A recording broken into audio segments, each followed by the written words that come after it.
And we're finally live on YouTube. So, and those of you joining us on YouTube, we're doing something different this week. We're going to try to do a live watch along, giving you instantaneous reactions to everything that we see happening. Yeah. And fair warning. I went to AEW, not AEW, and I was waiting for an hour for my food, so I'm gonna be eating while I'm talking. And I already ate like a big boy should at 6 o'clock, so. Well, I would have if I hadn't had to wait so damn long for my food. I am actually very interested in seeing Archer against Cabana.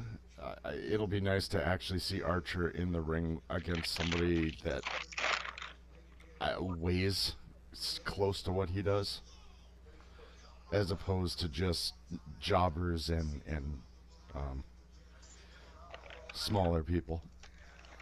And I'm watching, yeah, that'll be interesting. And I'm actually watching this for the first time on like an 80-foot screen.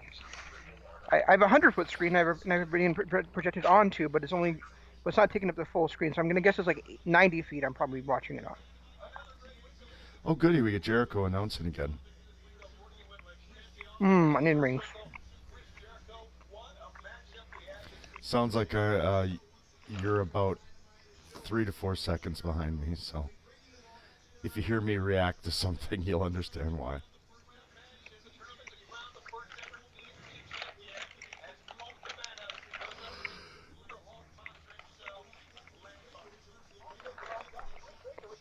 Girls, I already give you burgers. That's all you're gonna get. My dogs are staring at me, waiting for more food.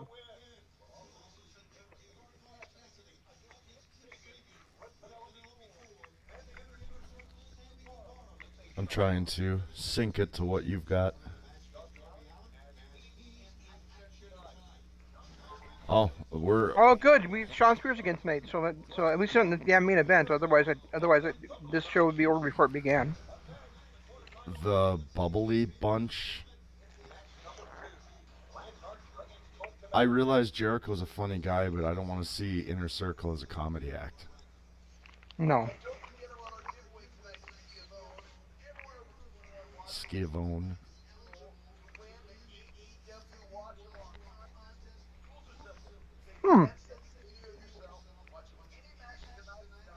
Nah. Yeah, I'm okay. I only take advantage of myself. Half a case of Chris Jericho's bubbly. That's kind of funny. So did you see all the releases that the Evil Company did tonight? Oh, it was amazing. And out of that entire group, I think there's 2 that I would like to see in AEW. Drake Maverick, I think, would be a good fit, and I think EC3 would be. And those are the exact guys I said would not be a good fit. Oh, you said Gallows and Anderson wouldn't be. Yeah, but then my misfan had said, what about EC3 and Drake Maverick as a pair? And I said no, they just wouldn't fit there.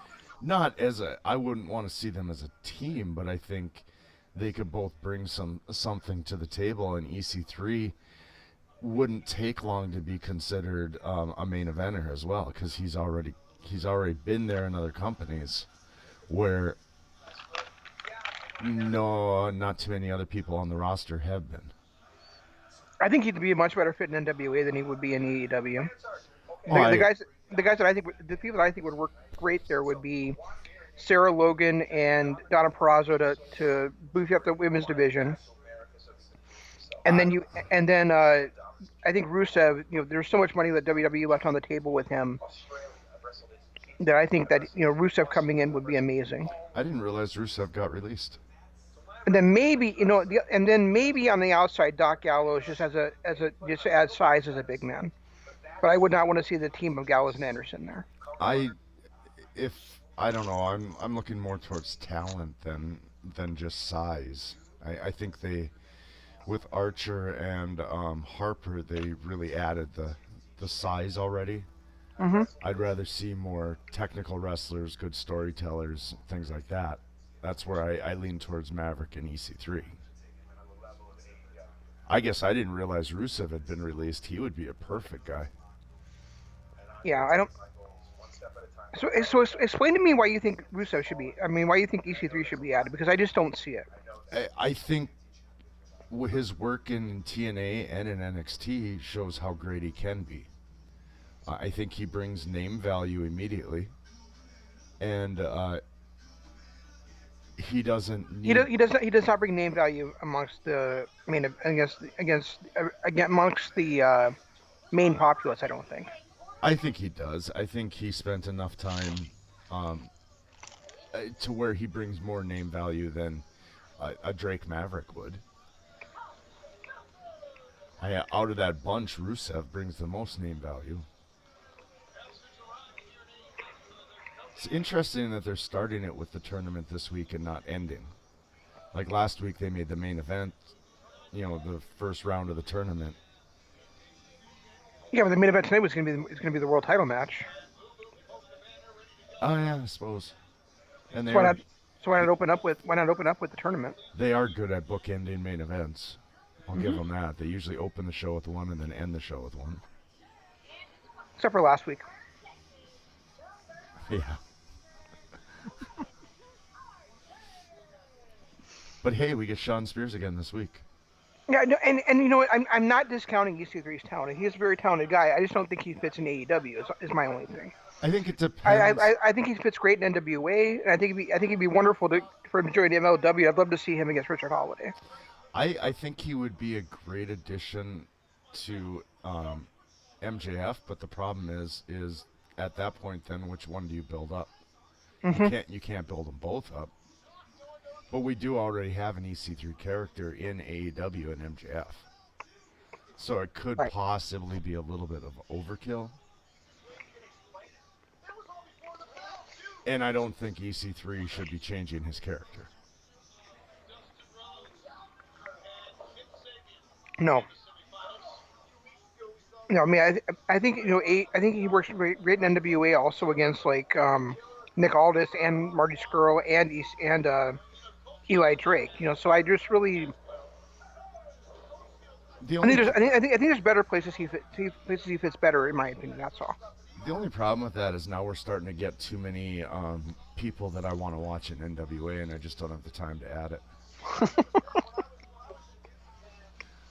And not only that, but it's still I'm still over their production value. The studio show in Retro Feel was fun for a while, but now it's just like, okay, I've seen it. Yeah. It's lost all of its luster. What do you think about Sarah Logan and Donna Purrazzo? Donna is not anywhere near as big a name as they would need. I mean, Sarah Logan is kind of borderline, but I don't think that she, talent-wise, Sarah would add something, but they're already working with too many no-names.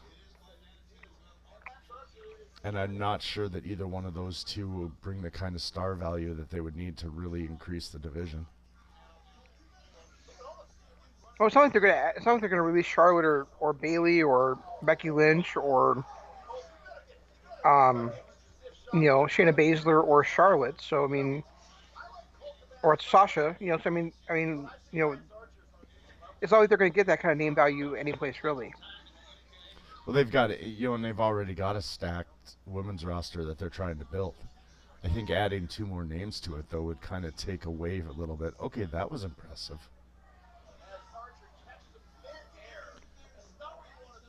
Archer throwing around Cabana is not a bad thing. He's still looking like a monster, and he's doing it against somebody with some actual wrestling acumen and size. So I'm okay with this. Yeah, it's great. I love how much better shape Colt's gotten in the last year and a half or so. Oh yeah. Remember when we saw him on the NWA anniversary show, and we were just kind of like he's going to let himself go. Actually, I think the NWA anniversary show, we were impressed with him. It was the one before that, his table match with Flip against Bubba Ray or Bully Ray and the real man. I can't remember his name. Silas Young. Yeah. That he looked horrible in. But by the time he hit the anniversary show, he actually looked like he was getting in shape and looked a lot better.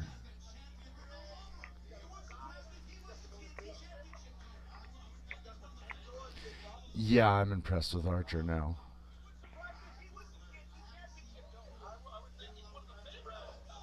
I mean, we knew what we were getting with Archer. That's why I was kind of wishing that he wouldn't have had the ridiculous squash matches. He would have had some actual decent competition. But this is Right. not a bad way to do it. And I love what they're doing with him and Jake Roberts. Who Roberts is his spokesman, but he's not out there helping him out, by outside of the ring or anything. No, He just, he's like, this is what my guy is going to do. He's dark. He's my client. He's going to kick your ass. But he is an ass kicker, so he doesn't need anybody at ringside helping him out or, you know, coaching him up. He gets coached beforehand. right.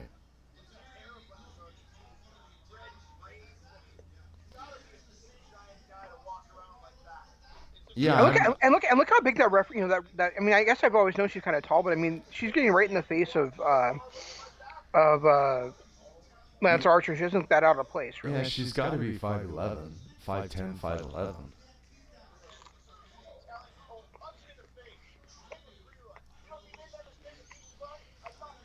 But yeah, Look at that! Look at that look! Wow. Yeah, I'm impressed with Archer during this.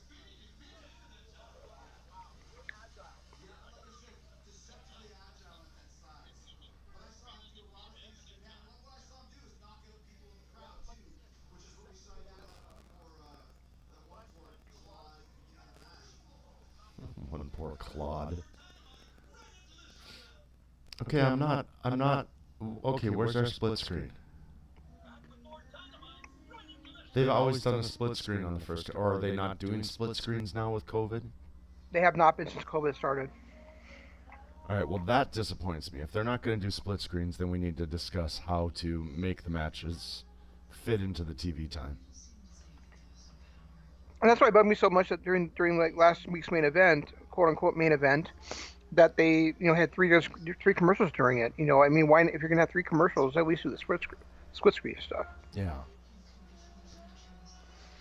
On the other hand, I am very interested now to see this new TV show, Icebreaker, or whatever it's called. Snowpiercer. I saw the Snowpiercer. That's it. I saw the movie and I wasn't impressed. I guess I don't know. I'm not gonna waste my time watching it. But Jesus, the amount of times that they're jamming it down our throats. I mean, we get that commercial 5 times an episode. Mm-hmm. So It's the Roman Reigns of TNT commercials. yeah, it really is, isn't it?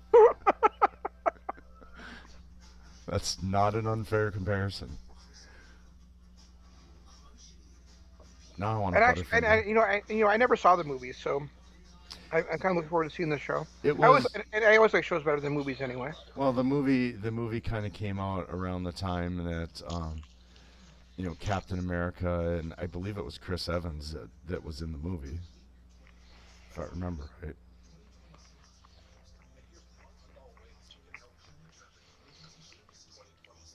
Was it Chris Evans or was it the Kirk guy?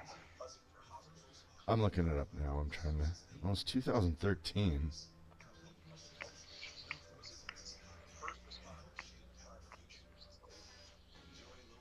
Chris Evans. Yeah, it was Chris Evans. Okay. And it was shortly after I saw Winter Soldier, so I was a little more intrigued to watch it, but I don't know that I enjoyed it that much. I really liked Winter Soldier. That was a good movie. Well, Winter Soldier I did. I'm talking about Snowpiercer that I didn't know how much I liked. I think Winter Soldier might have been my favorite of the Marvel Universe. It's up there for me, but it's not my favorite. My favorite ones are Guardians of the Galaxy and Avengers: Infinity War. You liked Infinity War better than Endgame? Far, far and away better. The only reason I'm asking is because I did too. I mean, I thought Endgame was about an hour too long. If you're going to show a fat, out of shape Thor, you've already lost me in the movie. So. Well, I didn't mind that so much, but the fact that they spent so much on the sadness. Yeah. I think that's where that I thought that was too much. Yeah, people argue with me about Infinity War. I don't remember if you and I had this discussion, but they were people were like, well, now this is over. Now we have to see what happens in part two. And I was like, part two. This was a complete movie start to finish. The good guy won, and we lost. Because you cannot convince me that Thanos was not the hero of Infinity War.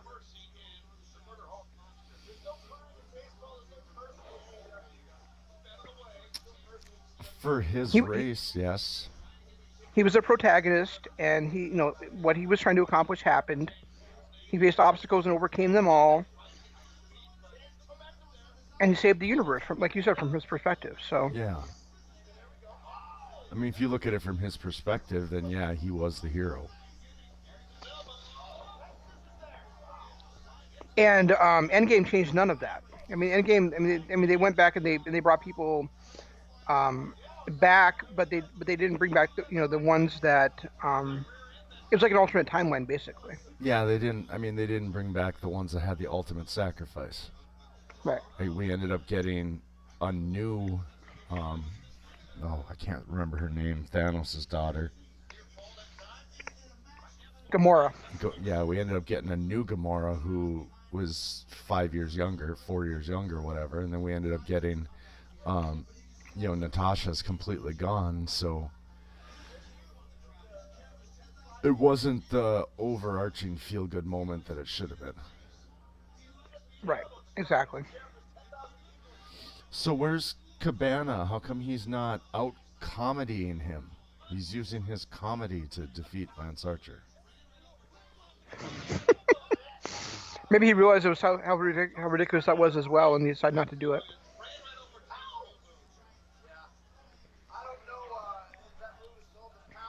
A giant cat playing with his prey. Perfect, perfect explanation, Jericho. Nice choke Sam. I mean, if he was trying to do comedy things, wouldn't he be doing something with the hair of Archer, that's just hanging around all over the place? You would think so. I'm not gonna lie. I'm really enjoying this. I'm really enjoying the fact that Archer is as dominant as he is.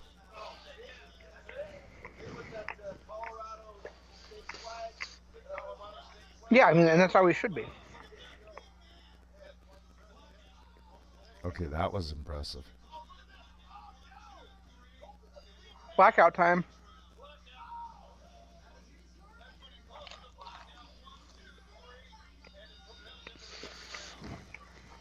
They must have some buffering in between commercials or something on the app that you're watching, because we were dead on, and now I'm back to a couple seconds ahead of you again. Definitely could be.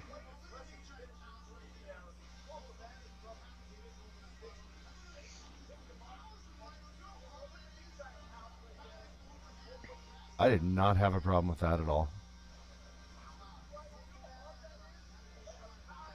They accomplished what they set out to accomplish. He looked good doing it. Colt Cabana is at least somewhat credible. Yep.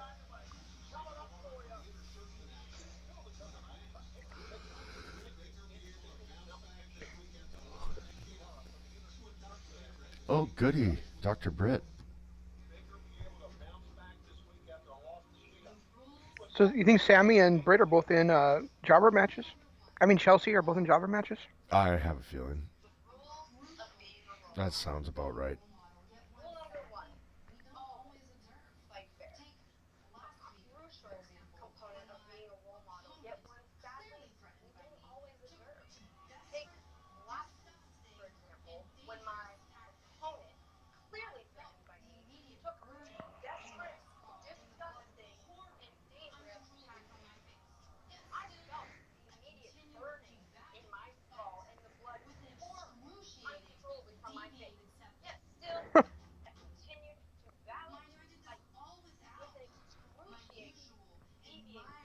Okay, this isn't too bad.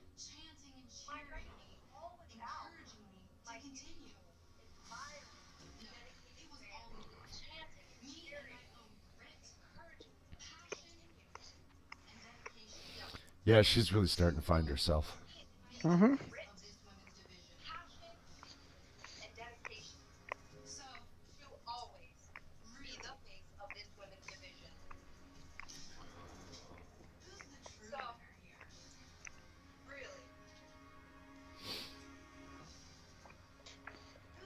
Okay, that's kind of creepy. Mm-hmm. Yeah, she's starting to find herself a little bit. I'm starting to enjoy her character. What was she gonna do with that? The needle? Mm-hmm.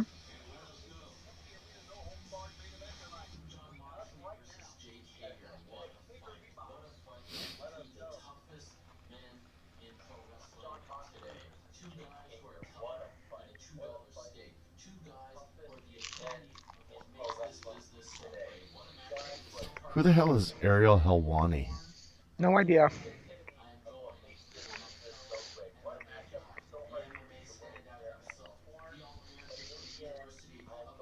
I'm guessing he's an MMA UFC guy over on ESPN.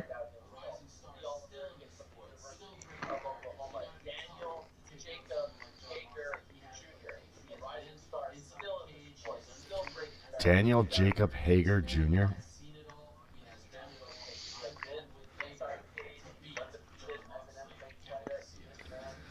So everybody, we did a Patreon show last night, but because of technical difficulties, it's going to take me a little bit longer than today to get it up. So we'll have a Patreon show up where we discuss Best in the World from 2011. That should be up this weekend. Ariel Helwani is a Canadian journalist who covers the MMA. Nobody cares. I kind of cared, which is why I Googled him. Ooh, Final Days of the Dark Knight.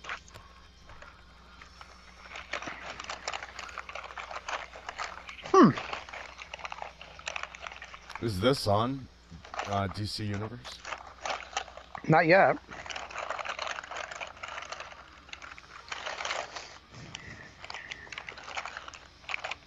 Oh, it's a new graphic novel. Oh. You know, I was looking this weekend because I had read before I picked up DC Universe that it had like a limited selection of comics on there, right? Right. And basically, like it has like teasers for stories, and they want you to like buy the rest of the comics in that series. Well, they have the entire Blackest Night and the entire Brightest Day series on there. So This has to be a joke. So I've been reading Blackest okay. Night right now. Thank God, that had to be. That commercial had to be a joke. Why? And it was. So the neck basket.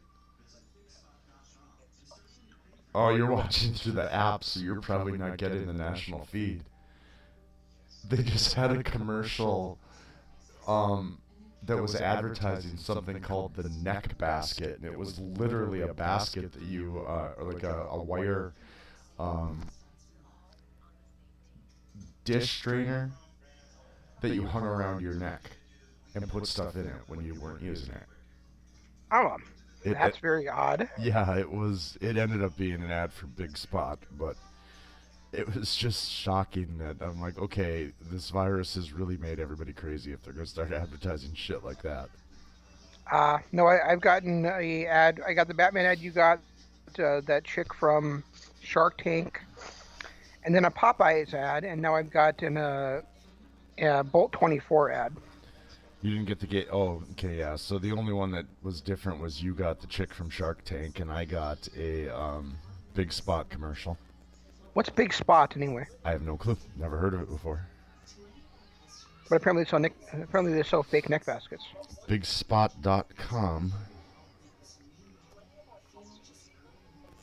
Oh, it's a place where you take surveys online. Oh. Not it. Like a good neighbor, Jeff, State Farm is there.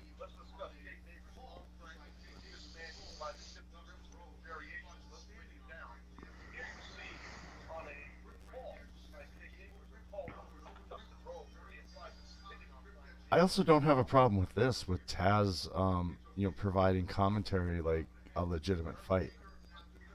like they do with MMA.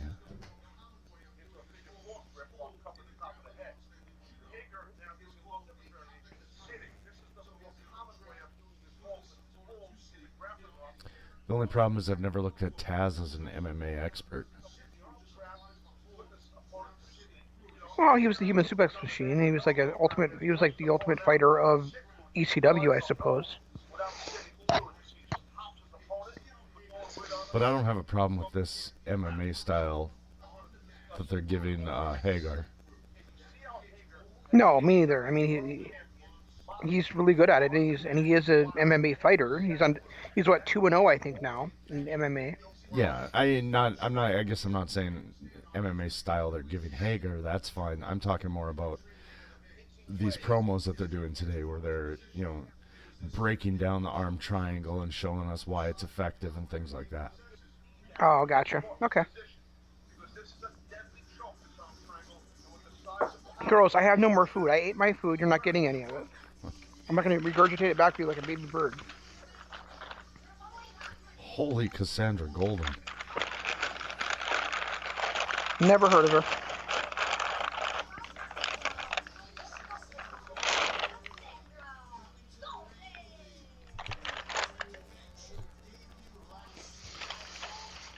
Think she has a golden triangle, Jeff? I don't know, but I'd love to find out. It's too bad it's a jobber match. Yeah. I can't. Well, but you know there was a job we had that we thought was gonna be a jobber match with Hikaru Shida, and they ended up signing her last week. That Anna, what was her name? Oh, I can't remember. Well, or was that 2 weeks ago? It was 2 weeks ago. Yeah, but they ended up signing her to a contract. Anna J or whatever. Yeah, Anna J. Yeah. I can't imagine this not being a squash match though, considering what Britt Baker just went through last week. Well, yeah, but what's the point of putting on that kind of a match with somebody like Britt Baker? I mean, it makes sense for monsters like the Exalted One or the Murder Hawk monster, but not for somebody like Britt. I don't think. Come on, Savannah, come up here. My dogs are trying to sniff at me and try to find out any particle of food I might have left laying around. I guess it depends on what they're trying to do with Britt. Are they trying to make her a legitimate threat to the title, or are they just trying to make her a standard wrestler right now?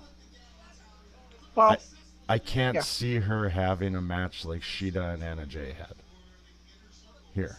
Yeah, I see more of a squash match than that. Hopefully I'm wrong, but I just can't see that.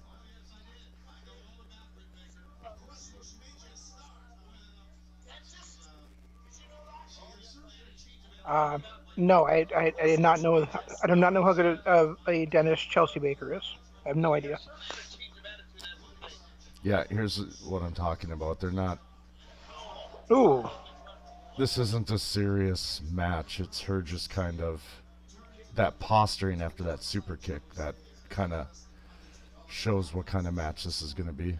Or she'll take her for granted too much and get her, and it'll be a comeback. Yeah, the little smile and pose next to her opponent. Yeah, this is too much of a. This is what I was thinking it was going to be. Was a squash match. She might, because she's a heel, I could see her losing by roll up or something like that. But I don't see a whole lot of storytelling going on in this match. Oh, she can do that. She can do that thing. Oh, she is. Yep, you're right. This is just going to be a complete squash. Yep. It's too bad because I wanted more Cassandra Golden.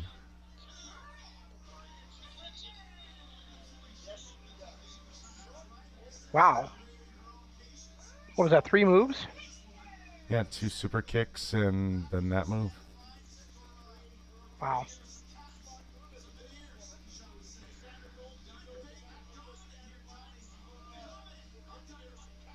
And she goes stand in line at the Golden Arches.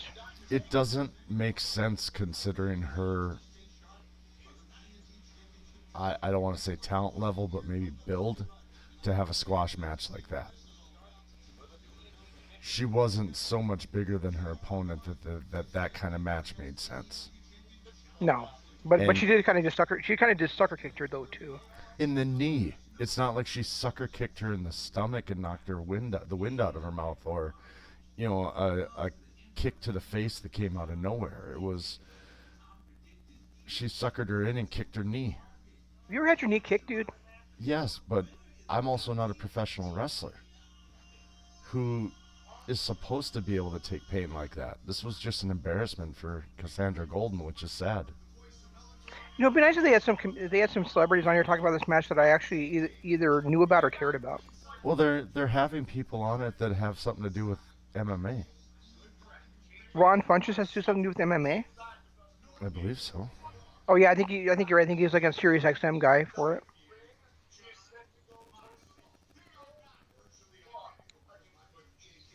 And here's Mike Goldberg. Oh, he's an American comedian.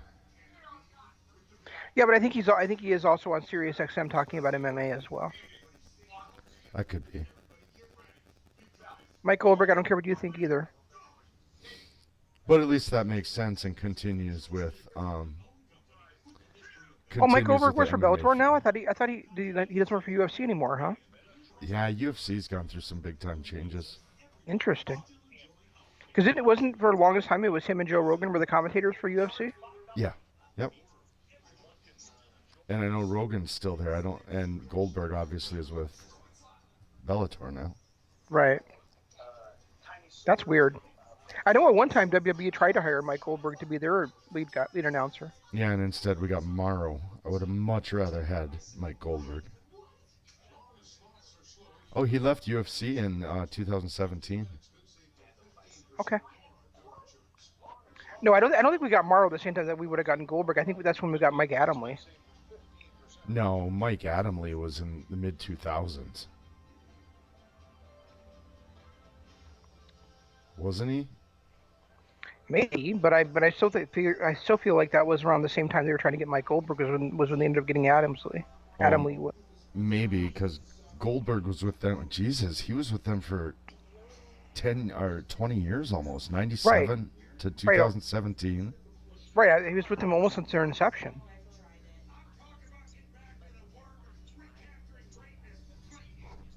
They started in what, 93, 94? Back when it was truly UFC. Yeah, mid 90s, somewhere in there. Back when the concept was wrestler versus jiu-jitsu fighter versus karate guy. I knew he was a hockey guy too. I just didn't. He broadcasts over 900 NHL games for the Red Wings and Minnesota Wild. What the fuck is hockey? He was a sideline reporter for the Bulls in 91, 92, and 93.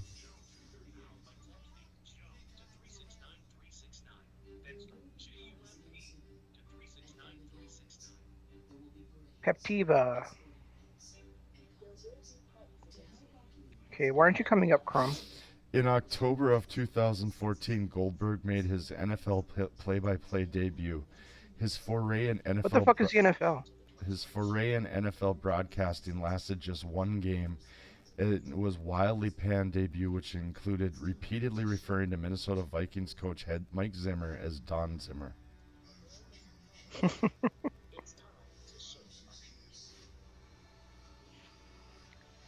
I used to have I had a guy named Matt Zimmer that I played high school baseball with, and his dad's name was Don Zimmer. That was always kind of funny that he would say like his dad is the head coach of the Colorado Rockies. It's like, no, he's not. I also know somebody whose name is Mike Henry, whose dad's name is Mark Henry.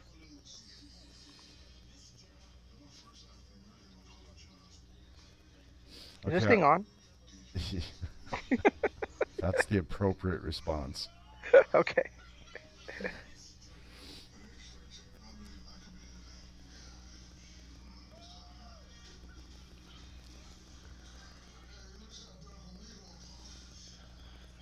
Well, that looks kind of interesting, the Shaq Life thing. Oh, I guess it was 2017 that they reached out to Mike Goldberg, so it must have been like right after he broke rings with UFC. So I was totally wrong about that. And it was 2017 that they signed Ronaldo. Okay.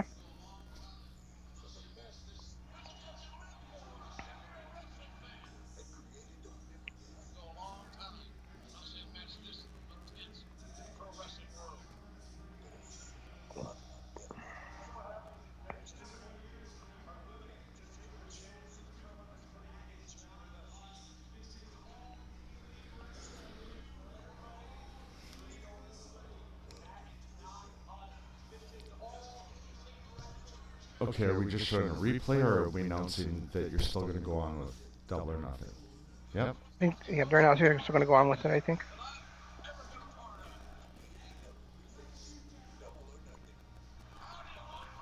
Interesting. I wonder how they're going to pull that off. Are they even selling tickets for this stuff because of with the virus and uncertainty?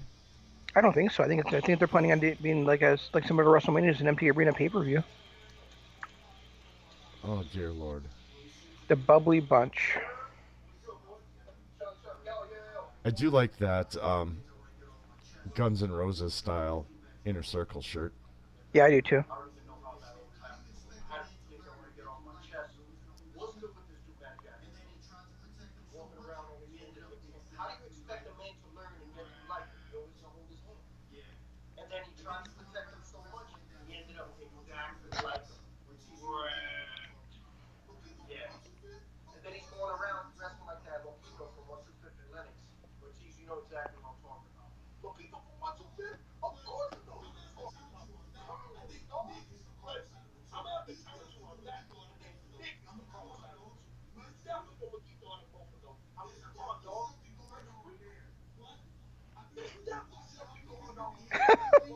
What the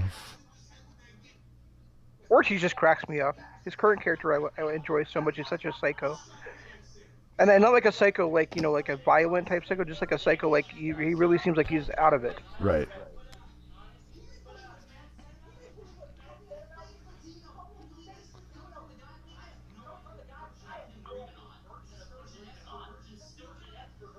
Version stupido.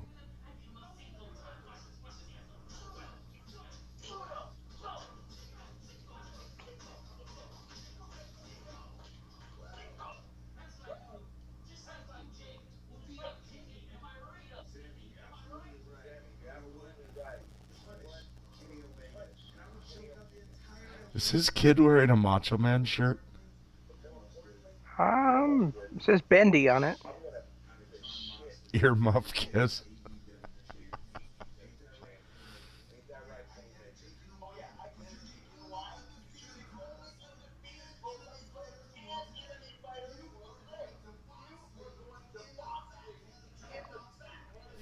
Why is he cooking eggs? Is that even a stove? I don't know, but that's a hell of a nice house. Compound.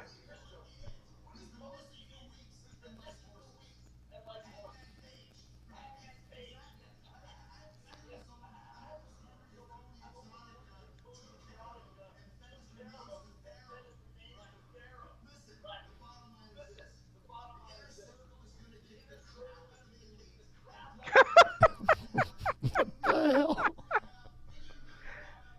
He's making a mimosa.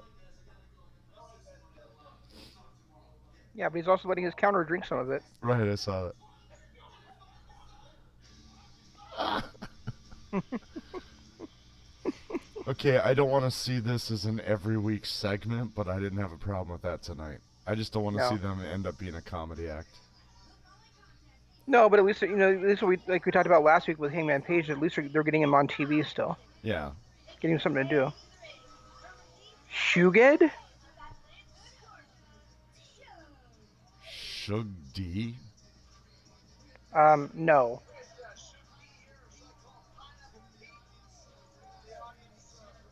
Oh. Oh, this is the guy he was referring to as Pineapple Pete. Yeah. I didn't understand that reference last week. I still don't understand the reference, but. Well, he's wearing a pineapple shirt, so. Yeah, but where'd the Pete come from? It starts with a P, I'm guessing. So does Popper. Alright, so I'll probably end up marking out a couple of times during this just because I enjoy what he does so much. Just your boyfriend's wrestling? Yep, I get it. Pretty much, yeah. Where's his cards, though? I love those cards so much he does. The what?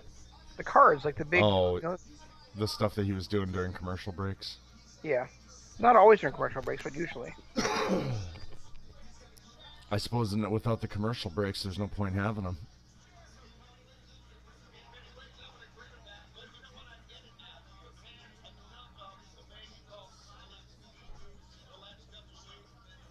hell's that guy? Who are any of those people? Yeah, that's what. I mean, they had like actual wrestlers before. Now it's just like backstage extras. Or maybe the people like Pineapple Pete that are there to have a tryout and stuff like that. I did I hear right? Are they like recording these a couple of weeks at a time? They've recorded all the way through May 21st, May 20th, something like that. Okay, so yeah, that's But probably I think they recorded all the way up to Double or Nothing. Double or Nothing. Okay, that would make sense then. Why that yeah, these people are probably ones that are there for the recordings because they're gonna have a match in a couple of weeks or something. Right. What the hell is going on here? I have no idea.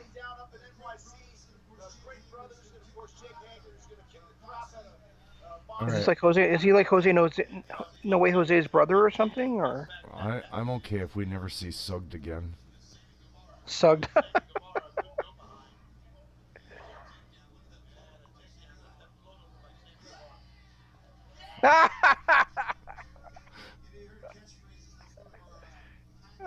Sammy.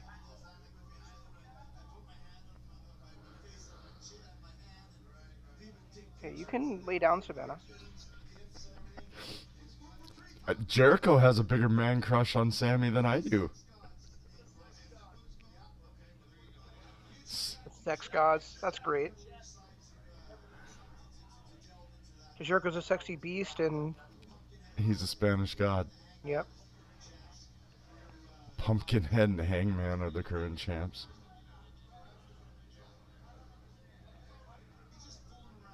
So does that mean we're going to be graced with the team of Billy and Austin Gunn in one of these weeks?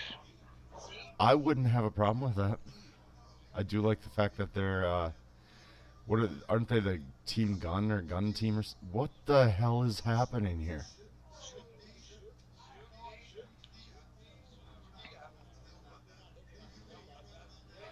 At least they're mocking his name too. Can I just say that Impact signed Chris Bay and AEW got this guy? What the hell? I don't know. But I love the fact that Tony and Chris are mocking his name. Sugar D, Sug D, Sudge D.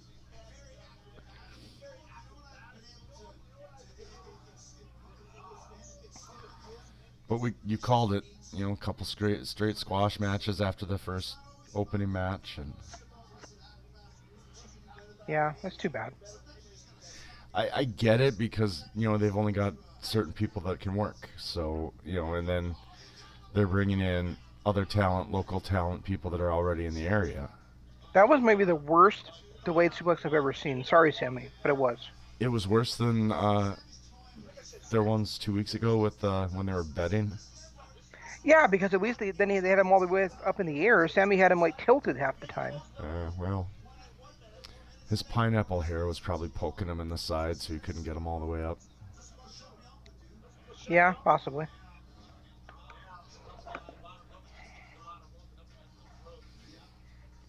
I don't.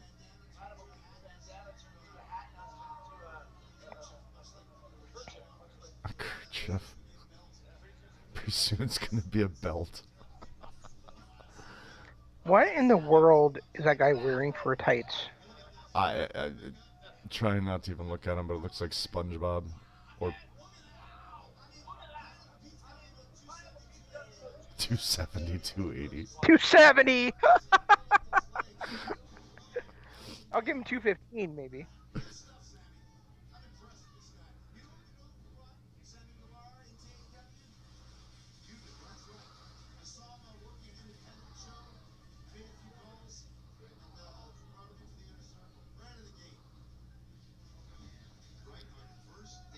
I do enjoy Chris Jericho in comedy. I really have to say that this match is not doing anything to enhance Sammy's standing. Yeah, just like the Britt Baker match didn't do anything for her either. Well, at least she ended that quickly. I mean, Sammy's just kind of like toying with him, and he's not really getting in his great moves that we love so much. He's just kind of dominating a guy that we've never seen before, which really is not doing much for him. And he's really kind of done a little too much of the comedy. Yeah. Which is not what we've seen out of Sammy up until his match again, his tag team match. Now he's just kind of strutting around the ring, which isn't doing much either. Oh, there's the Jericho pin.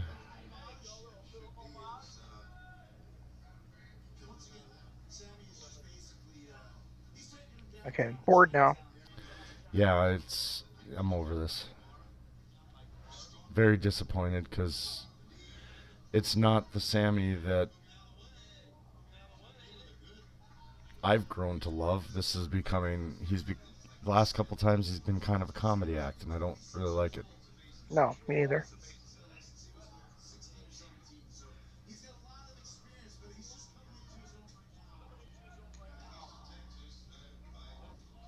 Did he say Sammy's 26 years old? I think that's right. I think he's about the same age as MJF.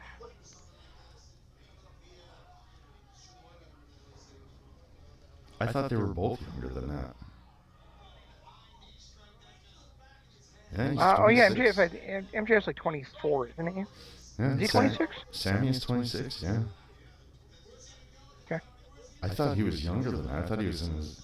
Yep, and MJF is 24, so... I thought they were both 22. I suppose it has been 3-4 years since we've been watching him.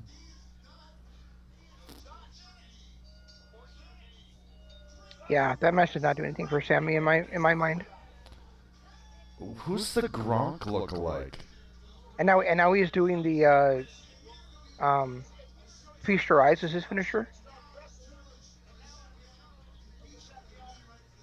Yeah, I hope not.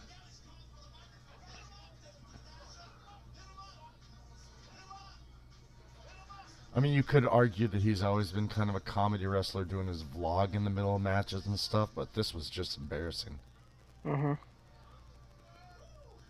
This did not work at all for me. No, this is terrible. I don't mind froze. Okay, there we go.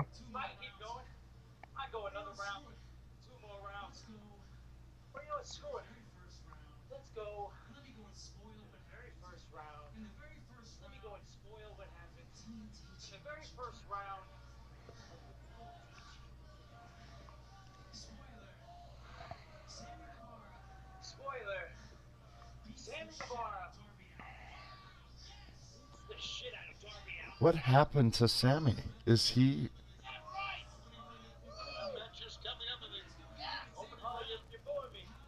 Let me just go give you an example of how the hell and how brutal I'm gonna beat the hell out of that face painting.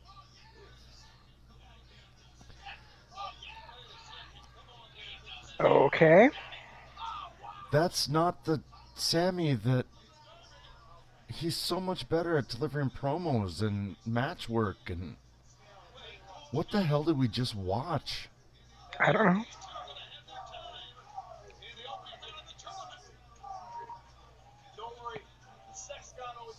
I am not, The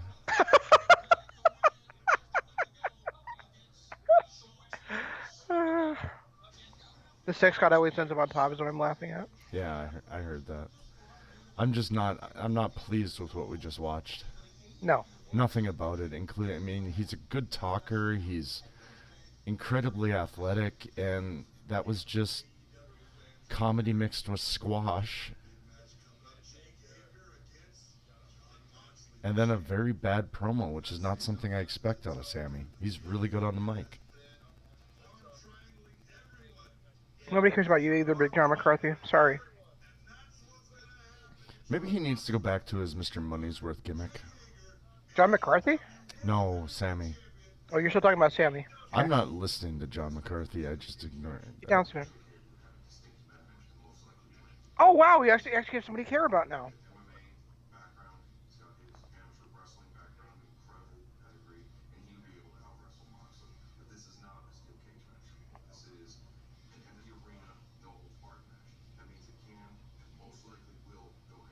Right.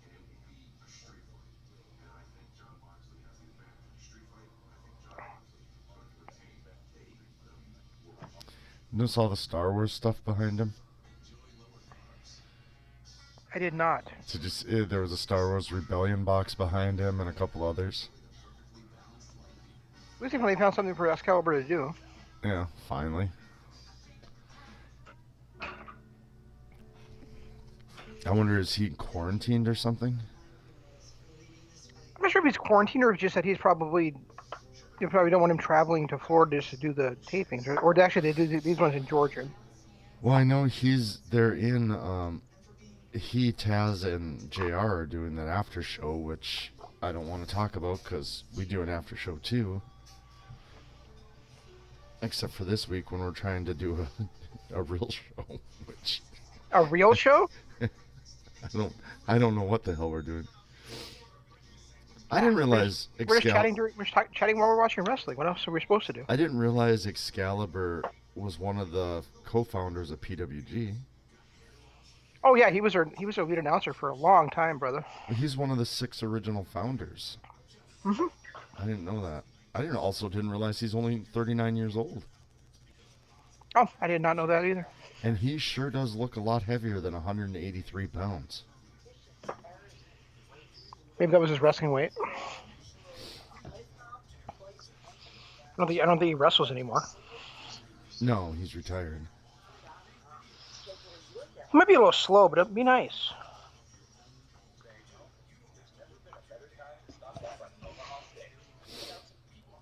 All right, Omaha Steaks, huh? I don't think I've ever had any Omaha Steaks before.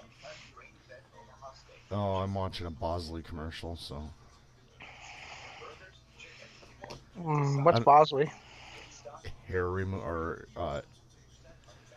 hair implants. Oh, that stuff. Okay. So instead, I'm reading about Excalibur. You don't want to comment on the commercials? What's that? You don't want to comment on the commercials?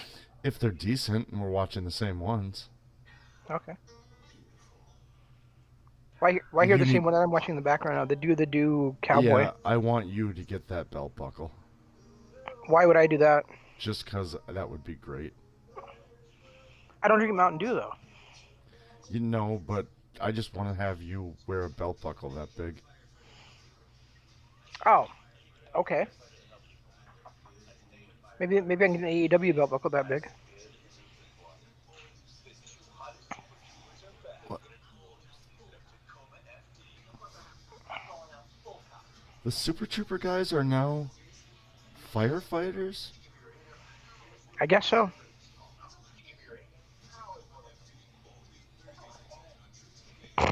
Still, one of my favorite parts of Super Troopers 2 was watching him swallow those M&M's whole. Did you ever see that movie? Which movie? I'm sorry. Super Troopers 2. I don't think I ever saw either of Super Troopers movie. Oh my god, Super Troopers 1 was my go-to movie forever. Did you see that these two got engaged? I did. It's too bad. I'm okay with it. I think Sabian's incredibly talented. I don't know that his character is right for him.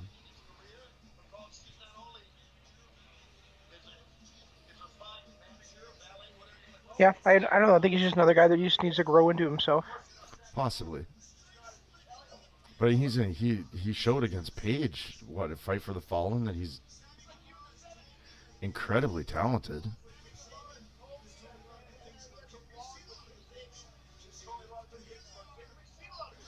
Oh, goody, Chuck Taylor.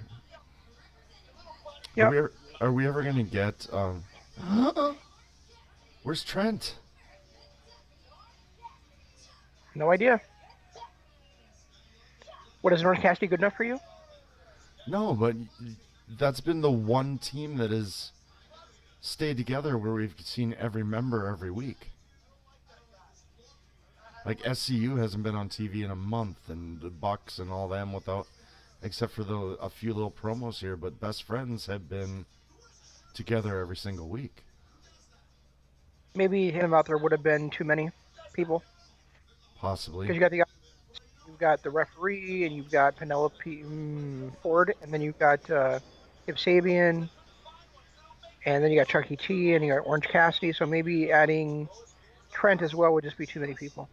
I suppose it's really the only way that Orange gets any press. So Yeah. was that last week that Omega had that match with Trent? Yes, it opened up the show last week, right? I think so. Yeah.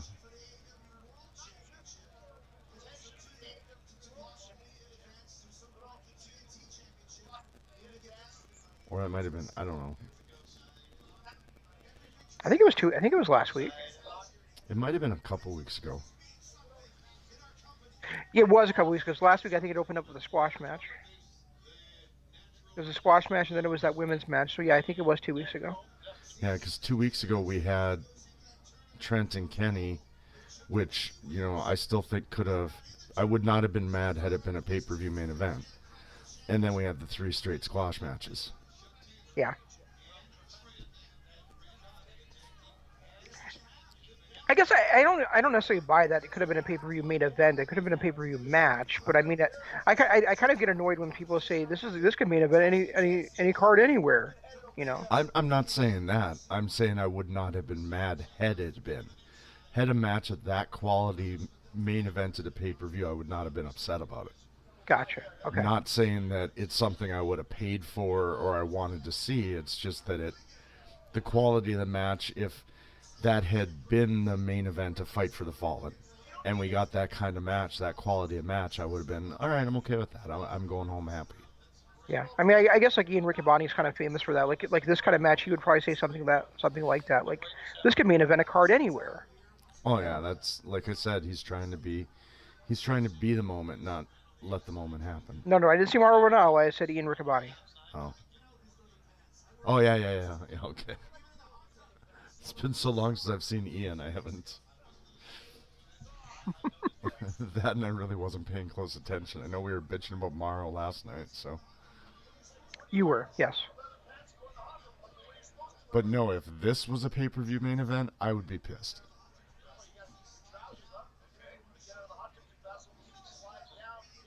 Yeah, and that's too bad because Chucky, was a headliner in PWG for years. Yeah, and I mean I've seen him in one-off, and his match against Omega was good. Mm-hmm. I've seen him in one-off singles matches where he's actually really, really good. Yeah, I would not be mad if they got if eventually like the commentating team though was him and Excalibur. Chuck Taylor? Yeah. Remember how great Chuck was in NJPW? I didn't think he. I mean, I thought he was okay, but he was definitely an improvement over Trent. And when they tried to have Lanny Poffo, but I don't know that maybe I just didn't hear enough of him. Yeah, I mean I've seen PWG shows where he and Excalibur were the commentator team. Oh, okay. So I know how good they are together. I guess. Because Chuck because even when Chuck was world champion, he would still comment a lot of the show, and then he would go out there for the world title match. Nice.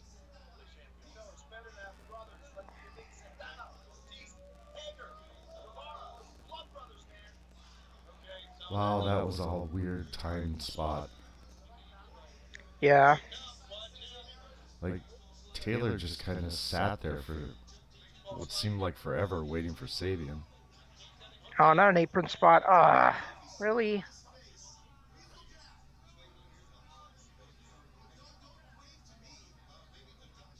Oh, here we go again.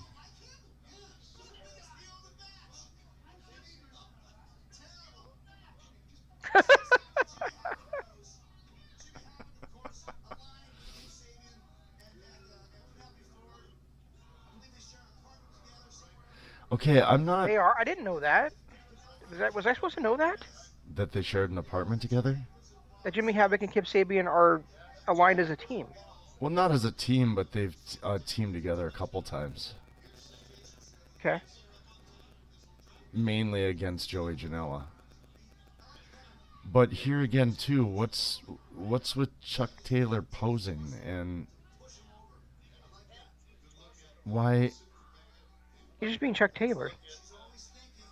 Yeah, but that's never, not since he's been in AEW, has that really been a part of his character or anything he does.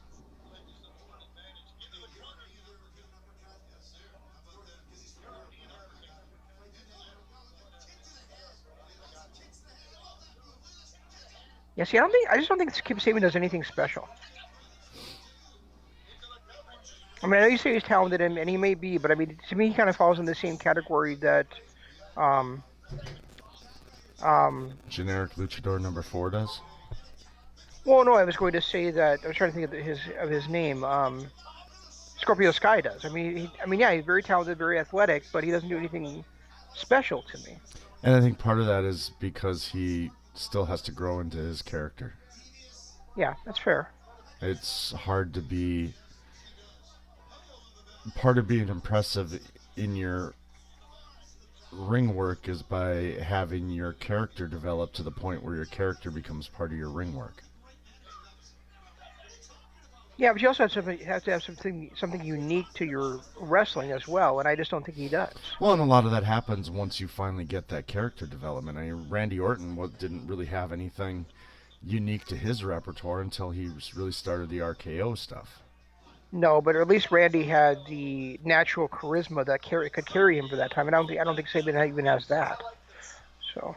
No, that's true. I think all Sabian's got going for him is Penelope Ford.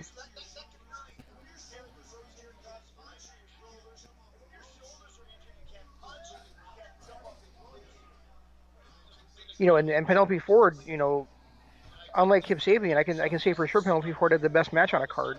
Right, that's true. In the last year and a half, you know. Cat, what do you... Alexa, turn on living room light. That was against Taya, right? Yeah. Yeah, it was against Taya. Yeah. Yep.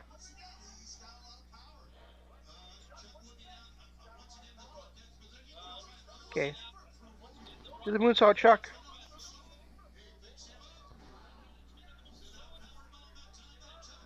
That was what? A missed moonsault into a Michinoku driver. That Tony just called a sit-out powerbomb. Oh, did he? Yeah. Jericho, he calls it the Chuck E. Cheese.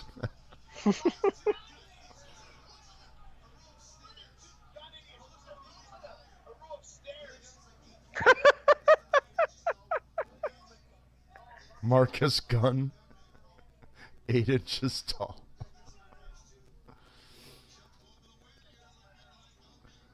Yeah, he also said Billy Gunn was 8 feet tall. Willie Gunn. He called him Willie Gunn. Oh, did he? Yeah. And Marcus Gunn is 8 inches tall. No, it should not be it.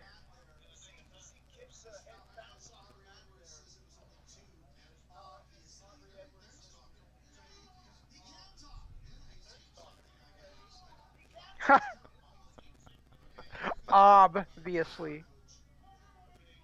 That's great. Okay. Let's see what Chuck E. T is going to do here. Stop, go to the top rope maybe, Chuck. How am I getting so far ahead of you? I don't know. It seems like every commercial I end up getting further and further ahead of you, and I just paused during the last one to get you caught up. No idea, man. A slingshot snap suplex. I don't think I've ever seen that before. Not sure I want to again either.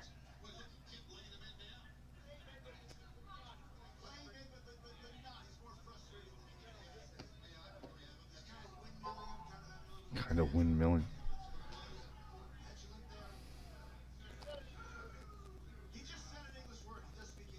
Now see, I'm hearing yours after mine now. Yeah, because I just paused it for 6 seconds. Oh, okay.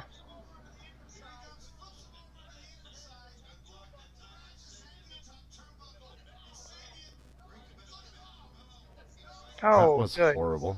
Eat defeat. Or soul food, however you want to call it. Or, like Jericho says, just foot to the face. I guess.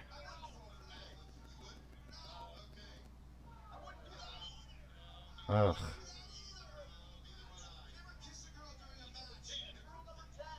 Is that not one of your 1,004 holds, Jericho? It's rule number it's 10. What the hell is Cassidy doing? Look at him. Look at him with this.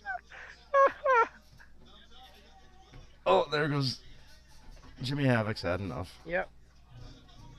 Oh, and a fisherman buster on the outside. Oh, I'd like Penelope to put a laser for me. All right. God, I haven't heard that move called a Frankensteiner in a long time. No. It should be called the Frankensteiner after the originator of the move. In many ways, he was triple teamed. Nice, Tony.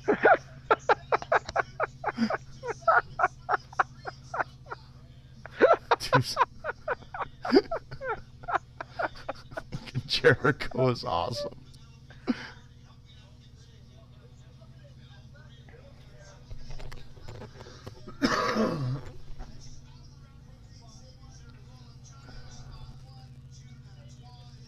And a twa.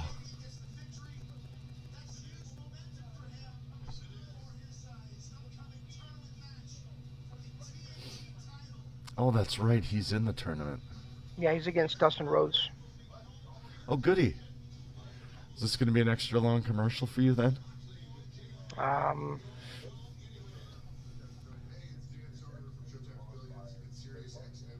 least I know who this guy is.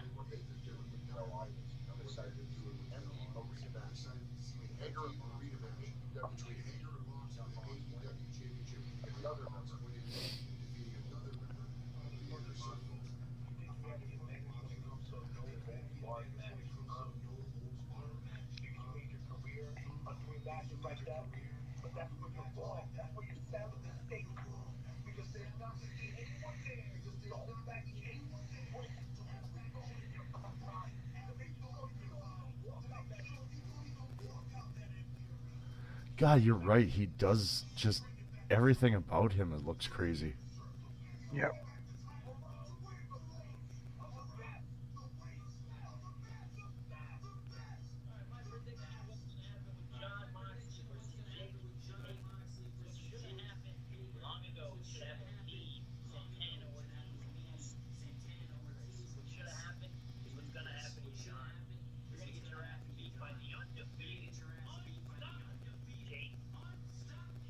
I really don't think he is. I can't imagine Lux is going to lose the title in his first defense. No, I can't either.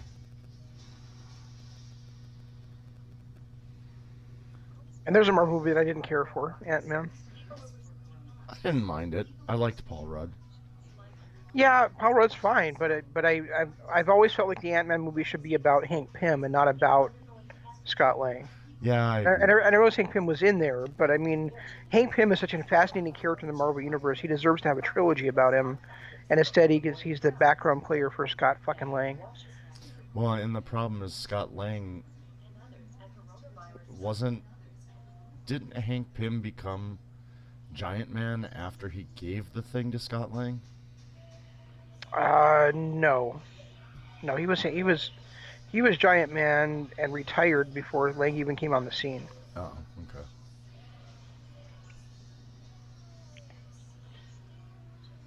You know, I've never played a Final Fantasy game before. I started to play one time on the original PlayStation. Got 5 minutes into it and I'm like, this is just bad. I'm not enjoying this at all, and just never even attempted it again. Yeah, I mean, I watched my my nieces and nephew, their egg donor play it once, like for a couple minutes, and basically it was like really, it's a turn-based PlayStation 3 game. Yeah. What the hell? The other game I never could get into was not Resident Evil. I can't think of the name of it. It's the one where Silent Hill, the Silent Hill games. Yeah, me too. I played one Silent Hill game one time. I played it for 5.5 hours, and all I did was walk around town, and I guess I just wasn't opening the right door. And nothing happened for 5.5 hours, and I was just done. I'd heard what a great game it was, so I gave it time, and I was, really kind of losing track of time. But then when I realized I'd been playing for over 5 hours and nothing happened, I was done with it. Yeah, I remember playing a Silent Hill game and like I was like walking around a cave, and I think maybe I fought like one thing, and I kept walking through a cave. I'm like, what the hell? When I think I shut it off and it turned it back on. That's the way I was. I think it was Silent Hill 3 or something. I don't know. I started out on a beach. I walked to town and then walked around town for hours and nothing happened. Yeah. Oh, here's Snowpiercer. So it's only the second time we've seen it tonight. Oh, well, it's still early. I mean, well, we're an hour in, right? it is only a quarter after 8, so Yeah. So we'll probably see it one more time before the show's over. if we're lucky. All I know is the amount of advertising that show gets, it better be a hit. Well, how much advertising does it get on TNT though? That's the thing. Is like, is it being advertised like, in newspapers and things? Just as much as it's being advertised on TNT. The amount of people that watch TNT, I can't imagine that it's only being forced down our throat during Dynamite. I'm sure. Well, I watched The Longest Yard before this, and I saw the commercial 4 times during that, too. Why did you watch The Longest Yard? I really didn't feel like starting anything else, and it was on, so it was on right before this, so I just kind of sat down, ate dinner, and watched it.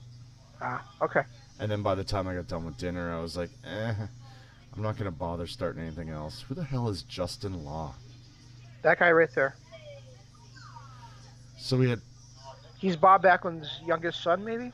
So we had Golden Gate, whatever. We had Pineapple Pete, and now Justin Law.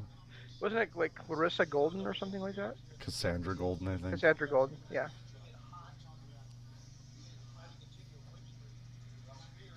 Is he your brother? No, he's just in law. Oh my god, that was horrid. No, this is horrid right here that we have to watch fucking Sean Spears again. I don't mind Sean Spears. Sean Spears against Justin Law? And he's not even doing the thing with his gimmick with the light going out and him doing the chair thing anyway either. So I mean, he's supposed to be finding a fucking tag team partner. Tully isn't even there with him. Well, and I'm supposed to believe he's a big deal, and he's not. A lot of that's because of what's going on. I mean, there's no audience, and You can still turn the lights off with the fucking chair. the small ramp and the no audience, it kind of doesn't have the same effect. I see why they are putting that on hold. I just hope that they go back to it when they start performing in front of live audiences again. They should put him on ice. They're pushing him as a single star after for the longest time he was looking for a tag team partner. Yeah, I Just agree. ridiculous. I'm not disagreeing with you on that. I just they're clearly limited on the amount of athletes that they have. There must be, when they made these tapings, maybe they couldn't have more than so many maybe there were people that just didn't want to be around, people that didn't want to travel or whatever. So they're clearly working with only about 6 guys, to be honest, 6 to 8 guys that are actually AEW roster guys, and everyone else is local talent. But what they could be doing with him is they could be doing the tag team thing with him, where maybe he's trying out Justin Law as a tag team partner against the Guns, or maybe he's trying out Pistol Pete as a tag team partner against Best Friends, or things like that. Pistol Pete? Pineapple Pete, whatever. Paste Pot Pete. You mocked a mocked name.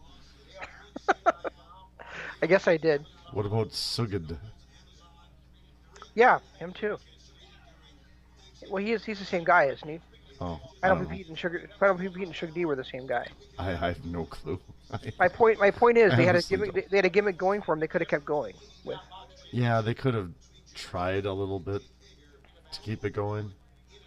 I mean, I'm trying not to hold too much against them when they clearly have. When you've got Sean Spears wrestling every single week, you clearly have a limited roster. Yeah, and I'm trying not to hold things against them, but Sean Spears is on my TV every week, and that's really starting to hurt my eyes a lot. This is the third straight week that not only is Sean Spears on the TV, but he's on the TV in the second fucking hour of the show. At least he's not in the main event. No, he's in the semi-main this time, which is almost as bad. Is it the semi-main, or is there another match in between these two? There can't be. Do you really think the no holds the barred? Arena World Title match. But is the world title match going to last 40 minutes? I can't see it lasting that long. Right now it's 8:17. But they got a commercial in between. They've got commercial in between. Maybe they'll have a promo or something. So yeah, I still think that this is the semi-main.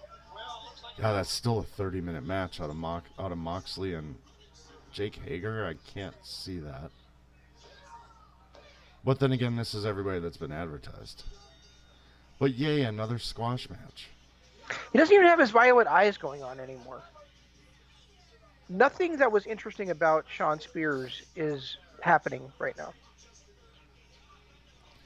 After they did the whole on the first episode with him and MJF gambling and Spears eating the entire night, they really kind of just got rid of whatever gimmick he had. Now he's just back to a generic wrestler with really not much there. Yeah. I'm not going to disagree with you. Everything about him that I was liking, they've taken away from him, and now he's there too. He's joking around and almost having too much fun. And again, kind of like Sammy, these guys are not supposed to be comedy wrestlers. No, and it's really weird that they're still doing that. They're still doing the pay-per-view. I mean, I realize we're over a month away now, but what pay-per-view matches could they really be building towards with the limited roster that they have? Nothing that I would actually want to watch. Right.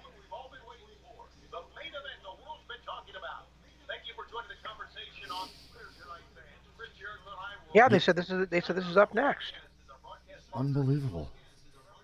They're going to give this over 40 minutes? Well, 40 minutes. 35 or so after commercial, probably.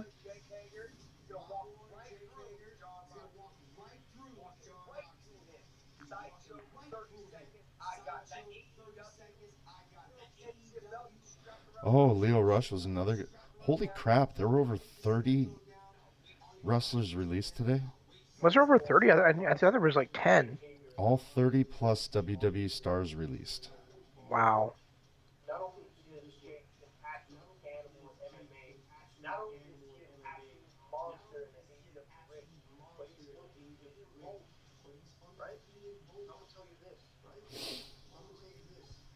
Kurt Angle. Eric Young.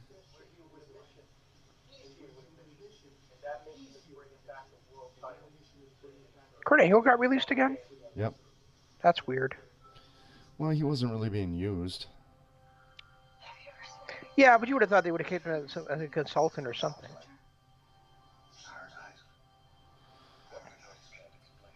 Eric Young got released. EC3, which we knew. Oh, come on. Fuck, I hate these. The Colognes. I didn't know they were still there. Kurt Hawkins. Yeah, who cares about Kurt Hawkins? I didn't know the Colognes. Eric Rowan got released? Yeah, I'm kind of shocked about Heath Slater. That's been the one guy they've kept forever. Ha! Your boy Mike Kanellis got released. Yeah, I see both Mike and Maria. That way, Jose. Zack Ryder. I still don't count 30 people on this list I have. Rusev. I don't know, because whatever this stupid site I'm doing keeps popping up ads, so I can't really count. Maybe. Yeah, and you know, it's just ridiculous to release people right now when they know that they can't get a job anywhere. Oh, it was considered a coronavirus impacted budget cuts. Okay, so today there were 13 released, 30 overall this year. Wow. Yeah, the only and now the ones that are released in the last week or so, the only ones that I would sign still are Rusev, Donna Purrazzo, Sarah Logan. I'm gonna add Eric Rowan to the list, and then the Revival. Oh, I'd go Revival, EC3. I enjoy Drake Maverick and Rusev. I don't know enough about Donna Perazzo to say one way or the other. And Sarah Logan to me was always, I mean, she was more of a I still don't backstage. I still don't understand why you think EC3 and Drake Maverick would be a good fits for AEW. They're great, they're talents, but I don't see where they fit in AEW. I really don't. Sorry. I think EC3, but you know, I already told you when I thought about it, I'm not sure that he's a good fit because they've already got that character. I think Drake Maverick has an interesting personality that would be a nice counterbalance to people like Sammy Guevara and Kip Sabian. Right now, there's really nobody to counterbalance those guys. In what way? Well, you've got when you're looking at the smaller wrestlers, pretty much everybody's a heel. Is there anybody that's a face that's a smaller wrestler? Yeah. Who? Marco Stunt, Jungle Boy, Darby Allin. But see, Darby Allin doesn't. To me, Darby Allin's not fitting in that same arena, or the same division or whatever that Sabian. I mean, Darby Allin's moved on. He's more pushing the upper main. You said smaller wrestler. Yeah, I know, and I guess smaller might not have been, but lesser. I don't want to say lesser wrestlers because that sounds even more degrading. But I'm talking about like that lower mid card area with the Kip Sabians and people like that you're not going to see them in the ring against Jericho. You only have 2 hours a week to work with. You don't need to have that level, that many lower card wrestlers. We talked about this before. We already thought they had too big of a roster. I'm just telling you. You asked why I think he'd be a good fit. That's why he'd be a good fit. Do I think they should add any more people? No. Work with what you got. Maybe add the Revival, and that's about it. And even adding the Revival at this point is probably a little overkill because they do have a stacked tag team division when they actually use it. When it's not running Best Friends and SCU out there every single week, they actually do have a really stacked tag division. So I don't think, honestly, they need to sign anybody else. But if they're going to sign people, those are the people that I would like to see because they fit needs that I can see out there. I think the Revival is a guaranteed sign by AEW. They have to be. They're former tag team champions. They're a huge name that were underused, and they're talented. And they've had an ongoing internet feud with the Young Bucks for 2 years. Exactly. 3 years. And I want to finally know what FTRR stood for. Well, FTR stood for F the Revival. Well, yeah, but remember when they couldn't say that anymore? They got the cease and desist, so they changed it to FTRR. Oh, that's right. And we never really had an explanation as to what the hell that meant. It was just Matt going, "You get it? Oh, I get it. You get it? You get it?" Oh, I get it. Yeah.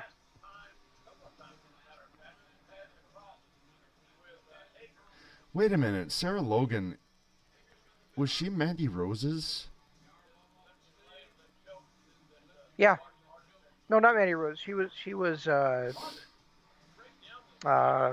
part of Riot Squad, but she's part of Riot Squad, yeah. So she hasn't really done much, has she? No, but she's still a very good wrestler.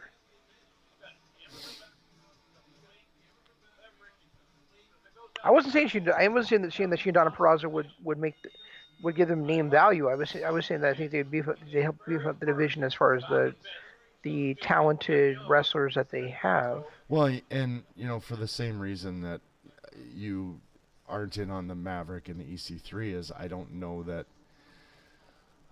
they really need to. That adding more talent is great, but I think they need to add talent that's going to be a splash. And even EC3 and Drake Maverick, I don't know if that would be a big enough splash for them to justify the signing. Rusev, yes.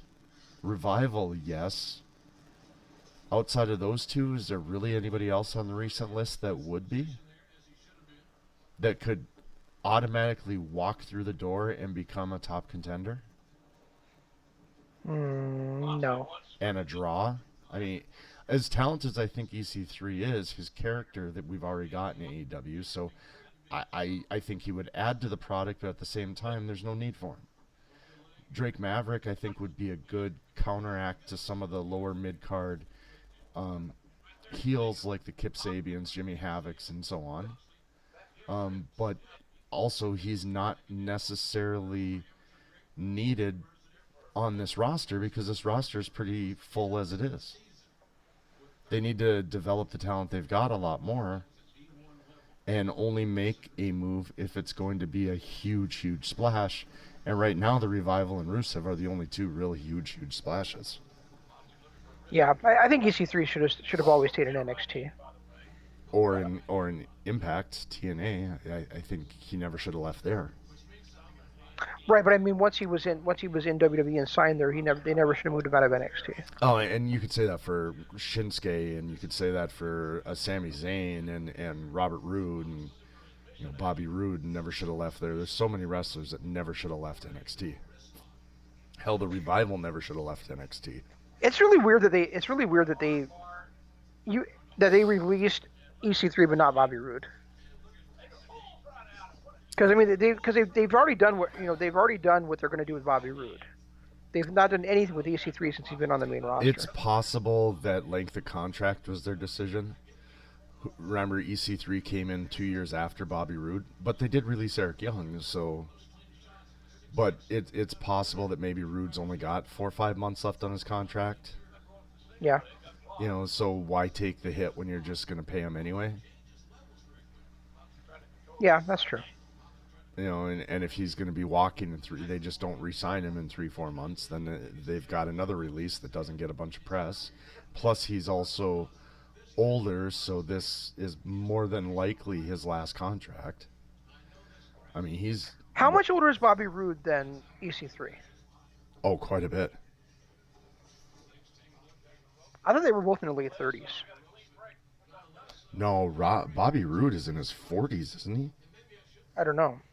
That's what I'm asking you. If I can figure out how to spell his name. Bobby Roode. Bobby Roode is 42. Okay, and EC3 is 37. So, there's a 5-year age difference there. So it's possible that, this is towards the end of Bobby's career. Maybe he's got a short contract left. So they keep him and release EC3, who's got quite a bit left to offer and could be around for a while. But what sense does that make? Why would you want to get rid of the younger guy? If you're not using him, what's the sense of paying him? I mean, Jesus, when was the last time EC3 was on TV? It's funny, we were talking about last night how WWE has too much of a roster, and now they get rid of 13 people. Right. Well, and they still have too deep of a roster because there's still people that they're not going to get used, and that's the one thing I'm afraid of that we're going to end up seeing at some point with AEW if they just sign talent if they pull an Impact or not, I guess not Impact, but a TNA where they just start signing talent just because they used to be WWE guys. That's going to become a huge problem. I would like to see a lot of those guys that got released head back to TNA. Well, that's why I said that's why I tweeted that all those guys that got released, there's very few that I would sign if I was AEW. I think there's only 2 that to actually benefit AEW. There's only 2 that should be signed. Well, 3 if you count the Revival as 2 people. But the Revival and Rusev are the only 2 that I, honest to God, think I would like to see EC3. I would like to see somebody actually do something with him because he proved in Impact how good he is and NXT. But if they're going to sign anybody, I would like to keep it to only Rusev and the Revival because those are the only two acts that I think can actually draw money and make an impact and be believable right out of the gate. Yeah, I agree with that.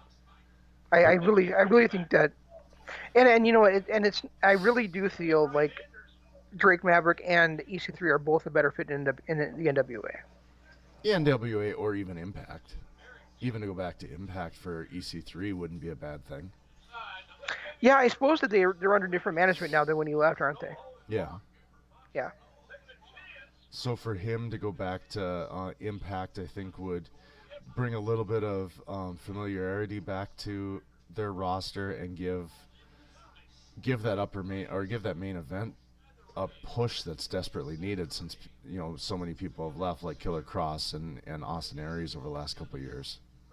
And give the younger talent somebody besides ECW talent to get a rub from. Exactly.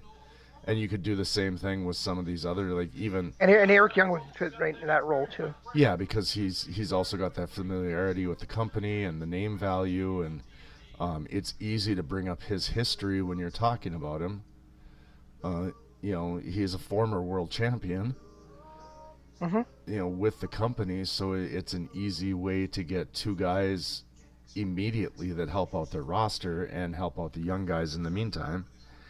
I think, maybe like if even, and I was thinking about this too, Gallows and Anderson, where do they go? Probably back to NJPW. But do they fit with NJPW anymore? It was 6 years ago when they were the tag team of Bullet Club, and now the tag team of Bullet Club is GOD. What roles do they have? That's a good question, I suppose. They go back to Bullet Club. They're not going to walk back in as the heavyweight, as the, tag team champions, because that's GOD right now. So they really come in as more of a backseat tag team that doesn't really help out Bullet Club. It'd be different. It'd be different if it was 3-4 years ago, before the Jay White era started, and GOD became basically the face of the tag team division. But now they don't really fit in NJPW anymore. And I was thinking the same thing about Revival. If Revival were to go to Japan, they would have to fit with Bullet Club. It's the only group that makes sense for them. But then how do they fit into Bullet Club with GOD there? But the thing with the Anderson and Gallows going to NJPW is it there's a story right there, right when they start off against GOD. Right, so they can't come back as Bullet Club. No, but they could be part of NJPW, and it would actually give a real team for GOD to feud with. I mean, yeah, we've got the the Golden Aces or whatever the hell they were going to call themselves. But I mean, really, an established team for GOD to feud with would be Anderson and Gallows. Yeah, but even then too, I don't know that I like Anderson Gallows there and not a part of Bullet Club. I mean, Carl Anderson was one of the original Bullet Club members. Right, but if he goes there, they're all friendly, and then they just turn on him right away. I don't know. I'd have to give it some more thought, but that's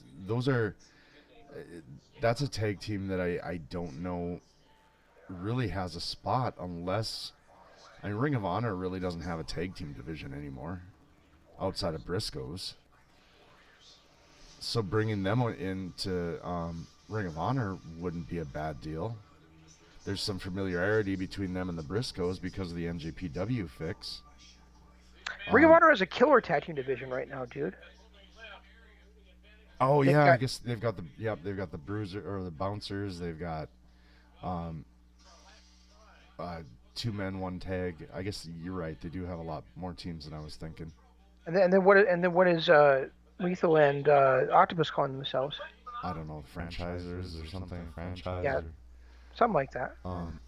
But Impact, does Impact really have anybody outside of the North? And I mean, there's a couple of different other tag teams, but nobody that I can think of off the top of my head.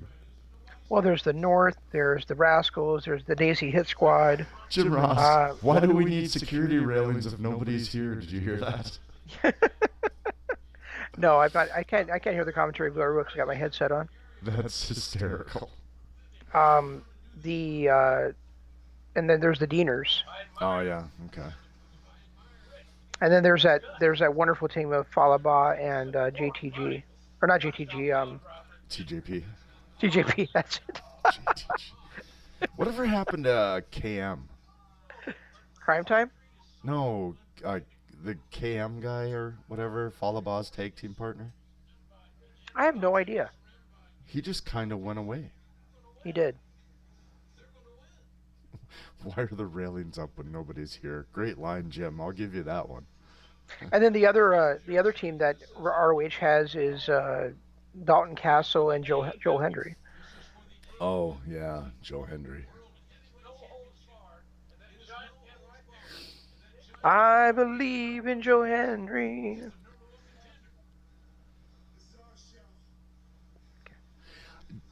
This is not much of a match so far. I have to No, say. it's not. It's not even a good no holds barred match. It's just, people talk about the, like I saw something on the Edge and Orton thing where, oh, it's just punching and kicking.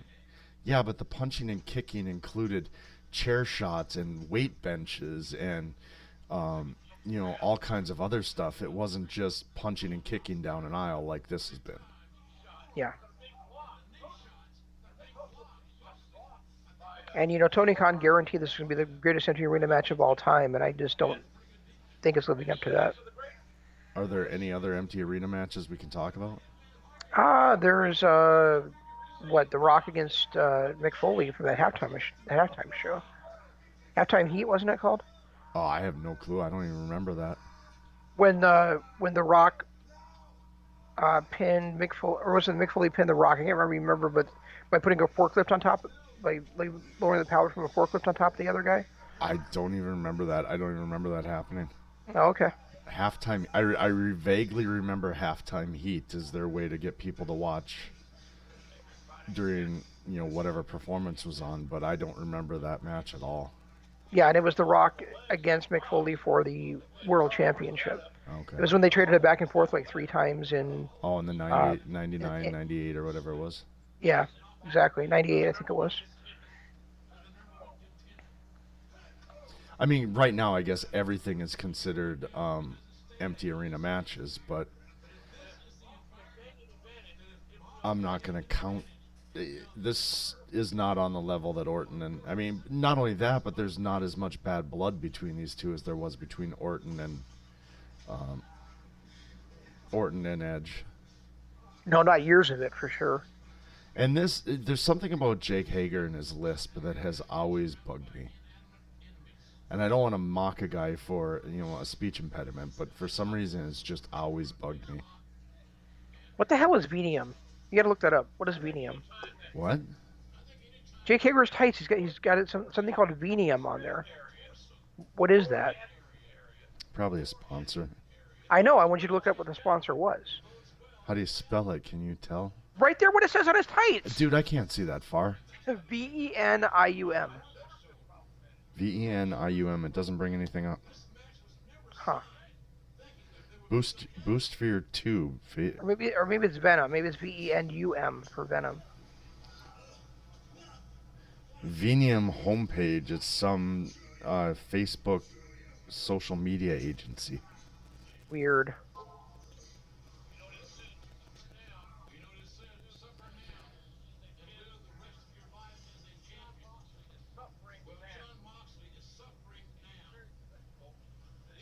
Yeah, it looks like it's just some website builder type thing. Maybe his wife runs it or something. Possible. I don't know. I don't have my glasses on. I haven't worn them in over a month and a half. The TV's kind of in the other room, so I can't see that far. A month and a half? Really? I haven't needed them since I left work. I've been complaining about the lights in that building for years. And I can't see my computer screen even with my glasses on at work, but I have not worn them since I left work. Gotcha. And it doesn't, I don't really suffer too much from it. I mean, I think that says Venom. Yeah, that's what I said. I think it's actually Venum instead of Venom.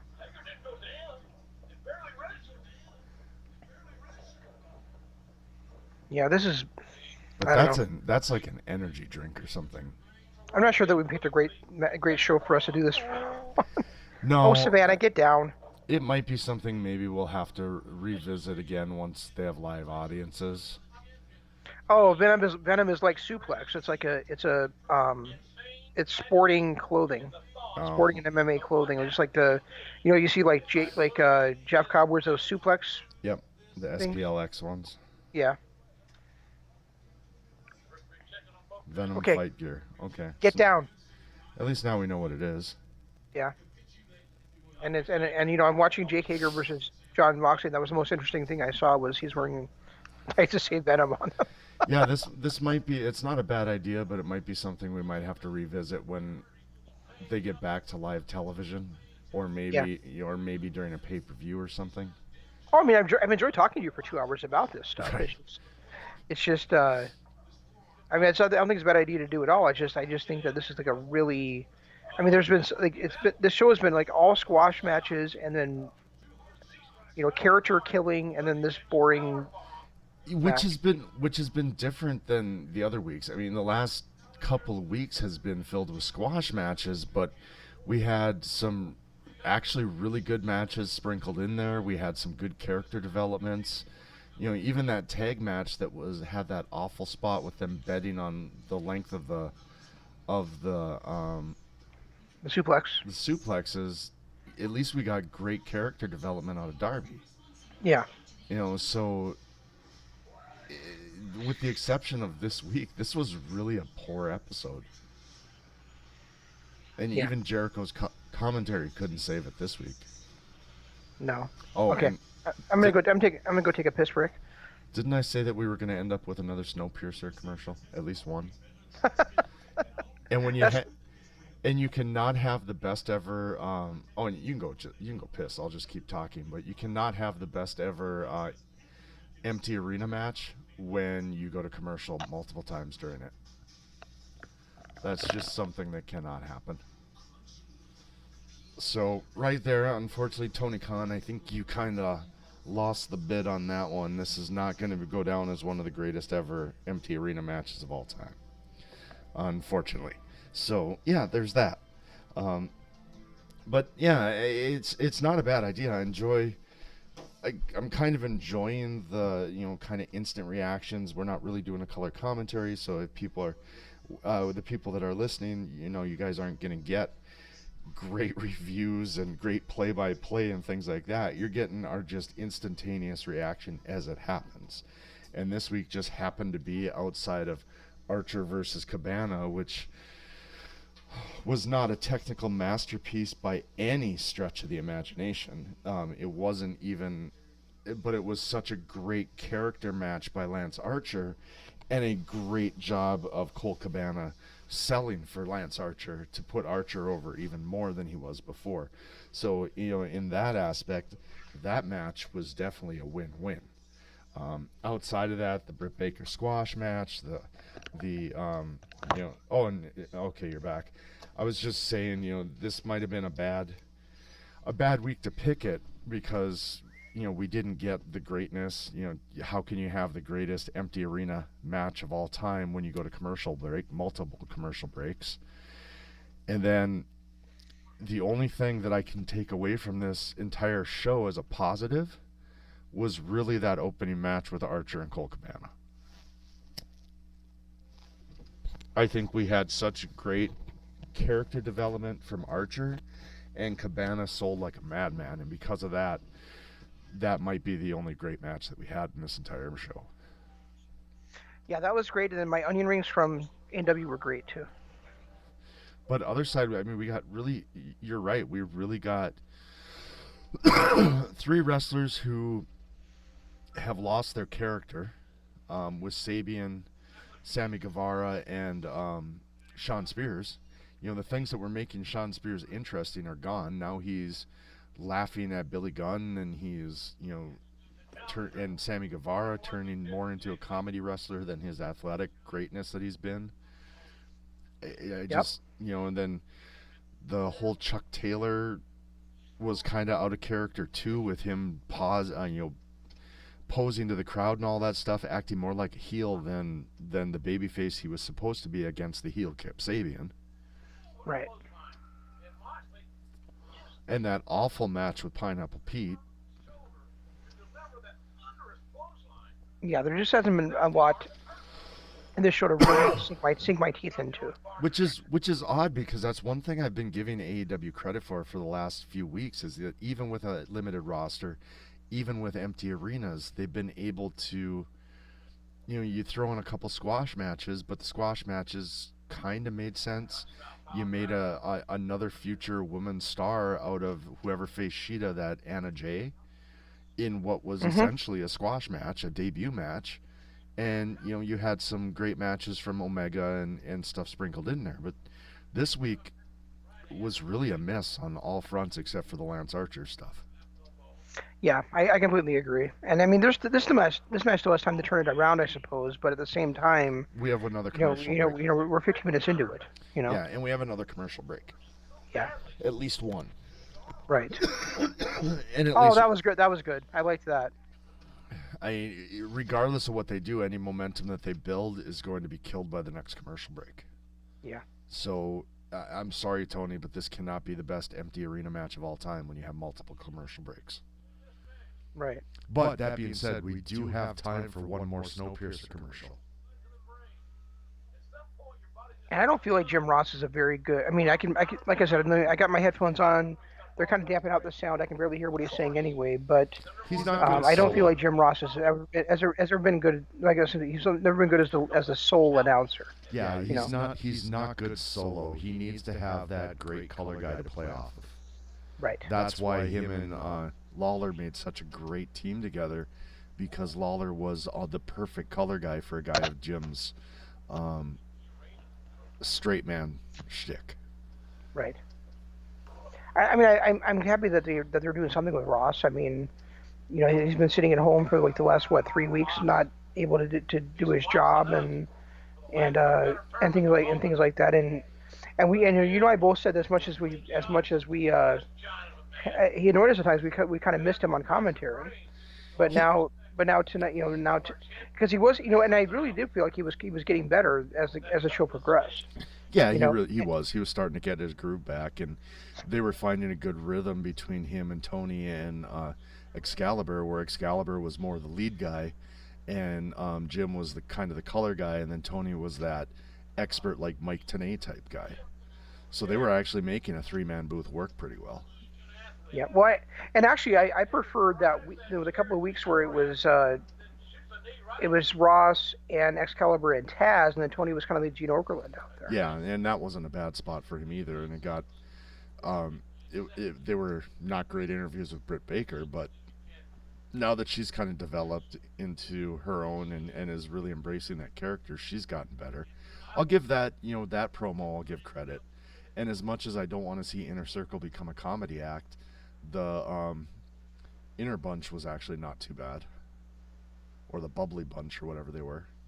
Yeah, the Bubbly Bunch. That wasn't horrible. No. We haven't got Matt Hardy out this week, have we? Nope. They made nothing involving the Broken Universe this week. They made a couple mentions to him in the Bubbly Bunch, but that was it. Right. Other than that, he's been in. You would think that if they're taping these multiple episodes at a time, they would have a little more consistency with the storylines. We also didn't get anything from the Dark Order this week. Nothing. Not even a promo. No, they just said they were going to be here next week, is all they said. And it's just Luke Harper going to be here next week. Brody Lee is going to be. Yeah, sorry. So it's, two of the biggest angles, and we got nothing from them. We also got nothing, not one member of the Elite was on this show. Here's your Shaq boy again. I'm going to watch that. I'm actually going to watch that Shaq Life. My wife and I watched the Big Show yesterday. We watched the first episode of it on Netflix. Do it. And you were like, we were like 5 minutes in, and I said, okay, we can put something else on now. She's like, no, we're going to watch at least the episode. And by the time the episode was over, I was laughing my ass off. So it was actually quite good. Show's a funny guy. He always has been. Part of me wishes that they had really done more with that in his characters than making him just be this big destroyer guy. Oh, my favorite Big Show was when he was doing the imitating of all the other gimmicks. Yeah, when he'd come out and do his Hulk Hogan and everything. That was that was entertaining. But outside of that, I can't really think of times throughout his career where they really took advantage of his personality and comedic side. No, they didn't. They always They, tried they, to. they can never decide what they wanted him to be. Actually. Yeah, one week he's a face, next week he's a heel, Yes. and he's always a destroyer. He's never that comedy guy that I think he would have really thrived in, and I think that could have been what got him over to a point where they would have had no reason to keep him off TV. Right. Exactly. They just never capitalized on, and that's a lot of Vince and the way Vince works. Is Vince likes his big men. He likes his big men to be destroyers. And if you can't go out and be a destroyer, you have no spot in his company. Right. Unfortunately, Big Show fell into that mold because he was never consistently booked as that destroyer type. Yeah. Which is why it's so weird what they did with Rowan. I mean, Rowan could have easily been another destroyer for them. And they tried it a couple of different times. But when he got over, they would just drop the ball. They would just drop it. Yeah, how many people did they do that to? How many different people did they? Damien Sandow is a perfect example. Every time Damien Sandow got over with his character, they changed his character. Rusev's another perfect example. Exactly, yeah. He's another guy. Every time, the whole Rusev Day, he could have ridden that the rest of his WWE career, the Rusev Day stuff. Yeah. But how do you release Rusev and keep Bobby Lashley? They're the same guy personality-wise, except Rusev has more talent. I would not say they're the same guy personality-wise at all. I think Rusev's got a lot more personality than Bobby Lashley does. Plus, Rusev is actually really married to Lana. How's that going to work? Well, Chelsea Baker's married to No, they're just engaged dating. engaged to Adam Cole. So And I guess Big Swole is, but was Chelsea was never part of the WWE though. no, but I'm saying you can't have couples in wrestling that aren't together. Dean Ambrose became John Moxley in AEW, and Renee is still with WWE, isn't she? I don't know. I don't know that I've seen her, but then again, I don't really watch WWE anyway. No, she does that Tuesday show. That what the hell do they call that? That WWE backstage or whatever it's The called. one that had CM Punk on it for a while. Yeah. She's the host. She's like the host of that. Okay.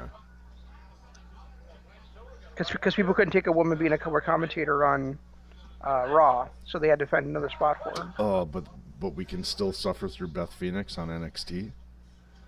And Jerry Lawler on Raw. Good point. I don't think I'd have a problem with Beth Phoenix if she wasn't constantly competing with Morrow. If it was just like Beth and Nigel.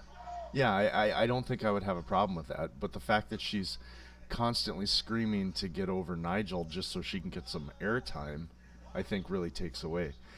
I don't have a problem with that AEW graphic in the back.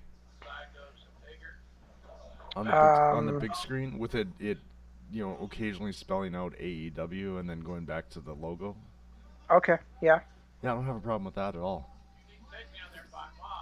No, I think it's a good shot to have when you have an empty arena going on. It's much nicer than just a black screen. So now all of a sudden you got a problem with things that are black? Wow. That was a stretch. Wow. So yeah, all in all, I'm not impressed with this match. And for an empty arena, Falls Count Anywhere, let's beat each other up anywhere we want to go, they're sure spending an awful lot of time in the middle of the ring. Aren't they? They've spent more time in the middle of the ring than a Moxley match usually has. That's an excellent point. A regular, straight-up wrestling match that's just in the ring spends more time in the crowd when Moxley's involved than this one has. Yeah. Hey, look, John Moxley knows where the ring is. He just has to have nobody in the stands to know where it is.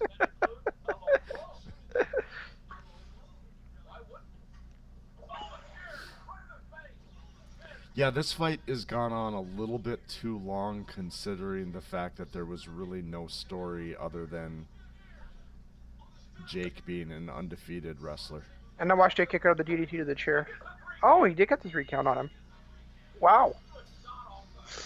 Well, I suppose it is 8:57, so we had to Oh, is end it? We had Okay. to end it at some point. But what does this do now for Hagar? He's now suffered his first loss. Granted, it was a 30-minute street fight, but he's no longer undefeated. He can't make that claim anymore. No. And it's the first match that Moxley's had that hasn't been at least good. That too, but that's ultimately not going to be held against him. But now Jake has nothing. He really has nothing to fall back on. He's no longer that silent assassin like he was. They took that away from him. Now they take away his undefeated streak. So where does Hagar go from here? We know where Moxley goes. It's probably going to be another one of the Inner Circle, maybe Jericho again. Right. But now what about Hagar? Where does Hagar go? Well, I mean, did you think Hager's going to win? No, I just think that maybe this was an ill-advised time for this match. Yeah, I mean, I would be surprised if anybody in the Inner Circle wins the title as long as Jericho is the leader of the Inner Circle. Exactly, but and if they did, how would Jericho take that? I can't see him being like a Jay White where he's like, oh, if Kenta wins it, it's still Bullet Club, so who cares? We're all for one. Yeah. On the other hand, if they use Hager sparingly like they have been doing, maybe it doesn't matter that he loses this match. I mean, if he has to go back and do more training for another MMA fight or something. What do you mean? If he takes some time off and then comes back and has a few more squash matches, maybe another run with Dustin. Yeah. And other than that, he's just an enforcer. Well, and remember, we still haven't seen him against Hangman Page either. No. And they really did spark that up in the beginning. Right. But then again, another guy, too, that he's 0-1 in AEW, but he's still kind of portrayed as a badass is Wardlow. Yeah, that's true. And he was supposed to have that lumberjack match against Luchasaurus, and that didn't work out because of COVID too. Right. But Jake Hagar is in a position where he's on TV a lot more than Wardlow was. Yeah, exactly. And Wardlow losing to Cody was not a huge loss to him. Where I feel like this with Hagar might be a little bit... I don't think Hagar should have beat Moxley by any stretch. I just don't know that this match should have happened.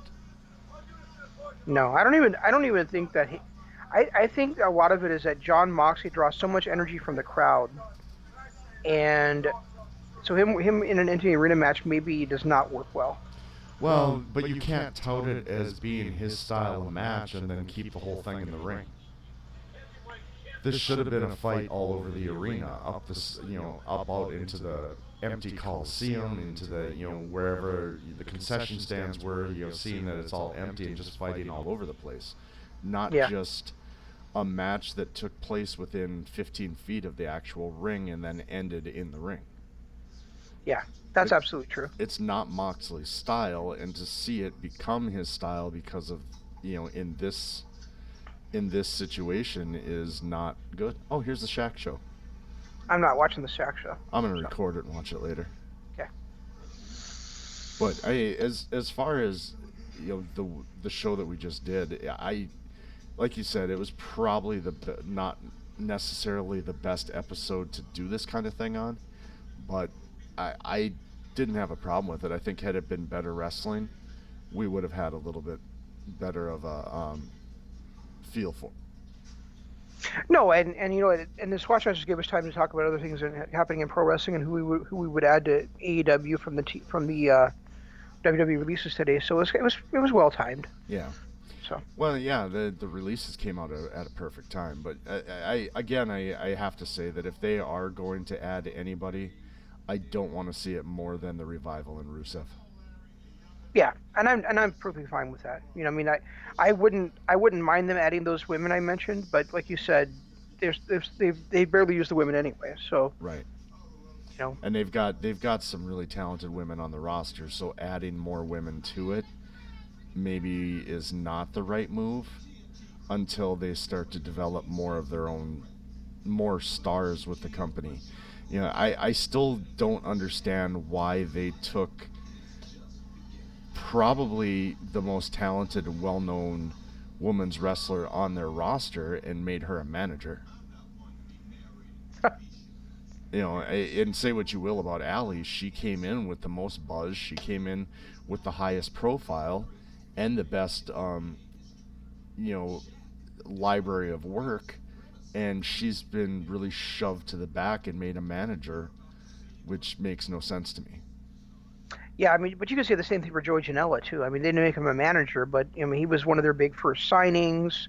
You know, he was a big part of their initial press conference, and they barely used him. Yeah, he was a lot more of an internet sensation that I don't know really fit the mold of that AEW was going for. But you're right, they've really kind of dropped him off the face of the planet. He has nothing to do, no part of the shows. He's barely on, even when there were live audiences. But he's also a one-trick pony. He's not that kind of guy that's going to go out there and give you a 5-star technical wrestling match. He's a Jimmy Havoc. And where Jimmy Havoc proved that he can actually wrestle an actual match and not have it be a hardcore match, Janela's never done that. No, but he hasn't really had the opportunity to either. That's true. That is true. So Yeah, it'd be so- interesting to see where it goes from here. I'm hoping that the quality picks up a little bit again next week, which it should, because we got Omega next week. We've got Darby versus Sammy, which I'm hoping we get the old Sammy back and not what we've had the last couple of weeks. And what were some of the other matches they announced? They said that Brody Lee was wrestling next week. I think they really only announced the one match, didn't they? They said Brody and Kenny were wrestling, but I think the only match they actually announced was Sammy versus Darby. Okay, yeah, you're right. Well, hopefully we don't get. We're going to get Brody in a squash match. That's going to happen. Yep. Hopefully Kenny, but even Kenny, I think Kenny's that kind of guy like Will Ospreay that can put on a great wrestling match with a nobody. Not saying that Dowie James is a nobody, but That's exactly what I thought you were saying. Honestly. Ultimately, Dowie James is not somebody that we've ever had we've ever been shown before, so there wasn't a whole lot of expectations. Correct. But Kenny is that kind of guy who's so great at storytelling, so great at match progression and working a match that I think he could have gone out there with Pineapple Pete and actually put on a decent match. Yeah, that's a fair point. Yeah, I mean, tonight's show was not to my liking, but I'm not gonna. It's hard to be so hard on them when they, like you said, they're working with a limited roster anyway. And my only real complaint, my only real negative is not, I understand it's a limited roster, but you'd said it perfectly. It's a limited roster, yes, but why change Sean Spears' gimmick? Mm-hmm. Why change Sammy Guevara's gimmick? Why change, all these people and what we were growing to love about them? Or, you weren't growing to love it about Sean Spears, but even you admitted that, his crazy-eyed look and everything was one of the few things that you did like about what was going on with him. And, they took all of that away and made him into a comedy guy. Yep. And exactly. put him in a squash match. And same thing with Sammy. It's everything that we've liked about Sammy, they took away from us in the last couple of weeks, and they've made him more of a comedy wrestler than he really was. And part of me kind of gets it. They're trying to bring levity to things. They're trying to make people laugh in this time of need. But in all reality, you want to make me forget about what everything's going on? Give me the Sammy Guevara that I've grown to love. Yeah, it's for me. It's always going to be drama's always going to be better than comedy for me personally. Well, a good athletic wrestling match is going to be better than comedy. Yeah, that too. I will sit here and watch 2 hours of good athletic wrestling matches way before I watch some guy doing the wave in the middle of the ring and then posing with his um, opponent. Yeah, Sammy's goofiness during his title match against Omega was just fine for me. Right. But they've gone over the top with it the last few weeks. Well, that's what I was saying. They took, yes, he always had that, comedic stuff that he would throw into his matches, but it's too much. It's no longer Sammy out there having fun and having a good time. It's Sammy out there just being a silly clown. Exactly. And that's where it gets disheartening, is because he's not that. He's way too talented to be in that kind of to be portrayed in that light. Right. Anyway, where else can people listen to us at? You can listen to us right here on YouTube, twice a week live, and soon we'll be starting up our third show a week, and hopefully, we get some good news from some fellow people, and maybe can add a little bit more. I know we talked a little bit about that offline last night. Hopefully, we can. I do make have some news something about. work. I do actually have some news about that. Okay, well, we'll talk more about it offline. Yep. But if you are listening on YouTube, be sure to hit the like button, subscribe button, ring the notification bell. If you're not on YouTube currently, go to YouTube, go to our channel, and you can find a quick, easy link to our YouTube channel by going to our Patreon page, patreon.com/Kingdom of Honor. All of our archives are up there. Everything that we do on YouTube and everything that we do exclusively for Patreon is all up in our on our Patreon channel. For a small donation, you can access that at any time, and it helps us out, and we love to bring that content to you. And we'll have a brand new, which is something we haven't done since the whole plague started, but we have a brand new show that I'm in the process of editing due to some technical issues last night. I'm in the process of editing it, and hopefully I'll have it up this weekend. Also on Twitter, I'm finally back into my Twitter account, which is great. Regi Co-op is my name. He is at ZanmanLOP. Use the hashtag KOH and the hashtag DAD. That'll find us on all of it.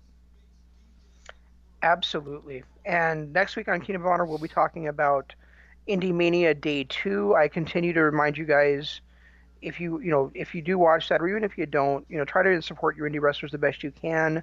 You can buy a T-shirt. You can go to GoFundMe. You just go to Wrestle Talks page, and you can donate to these wrestlers and these organizations that have given us so much entertainment over the years, but can't earn the dollars right now that they need to support their families.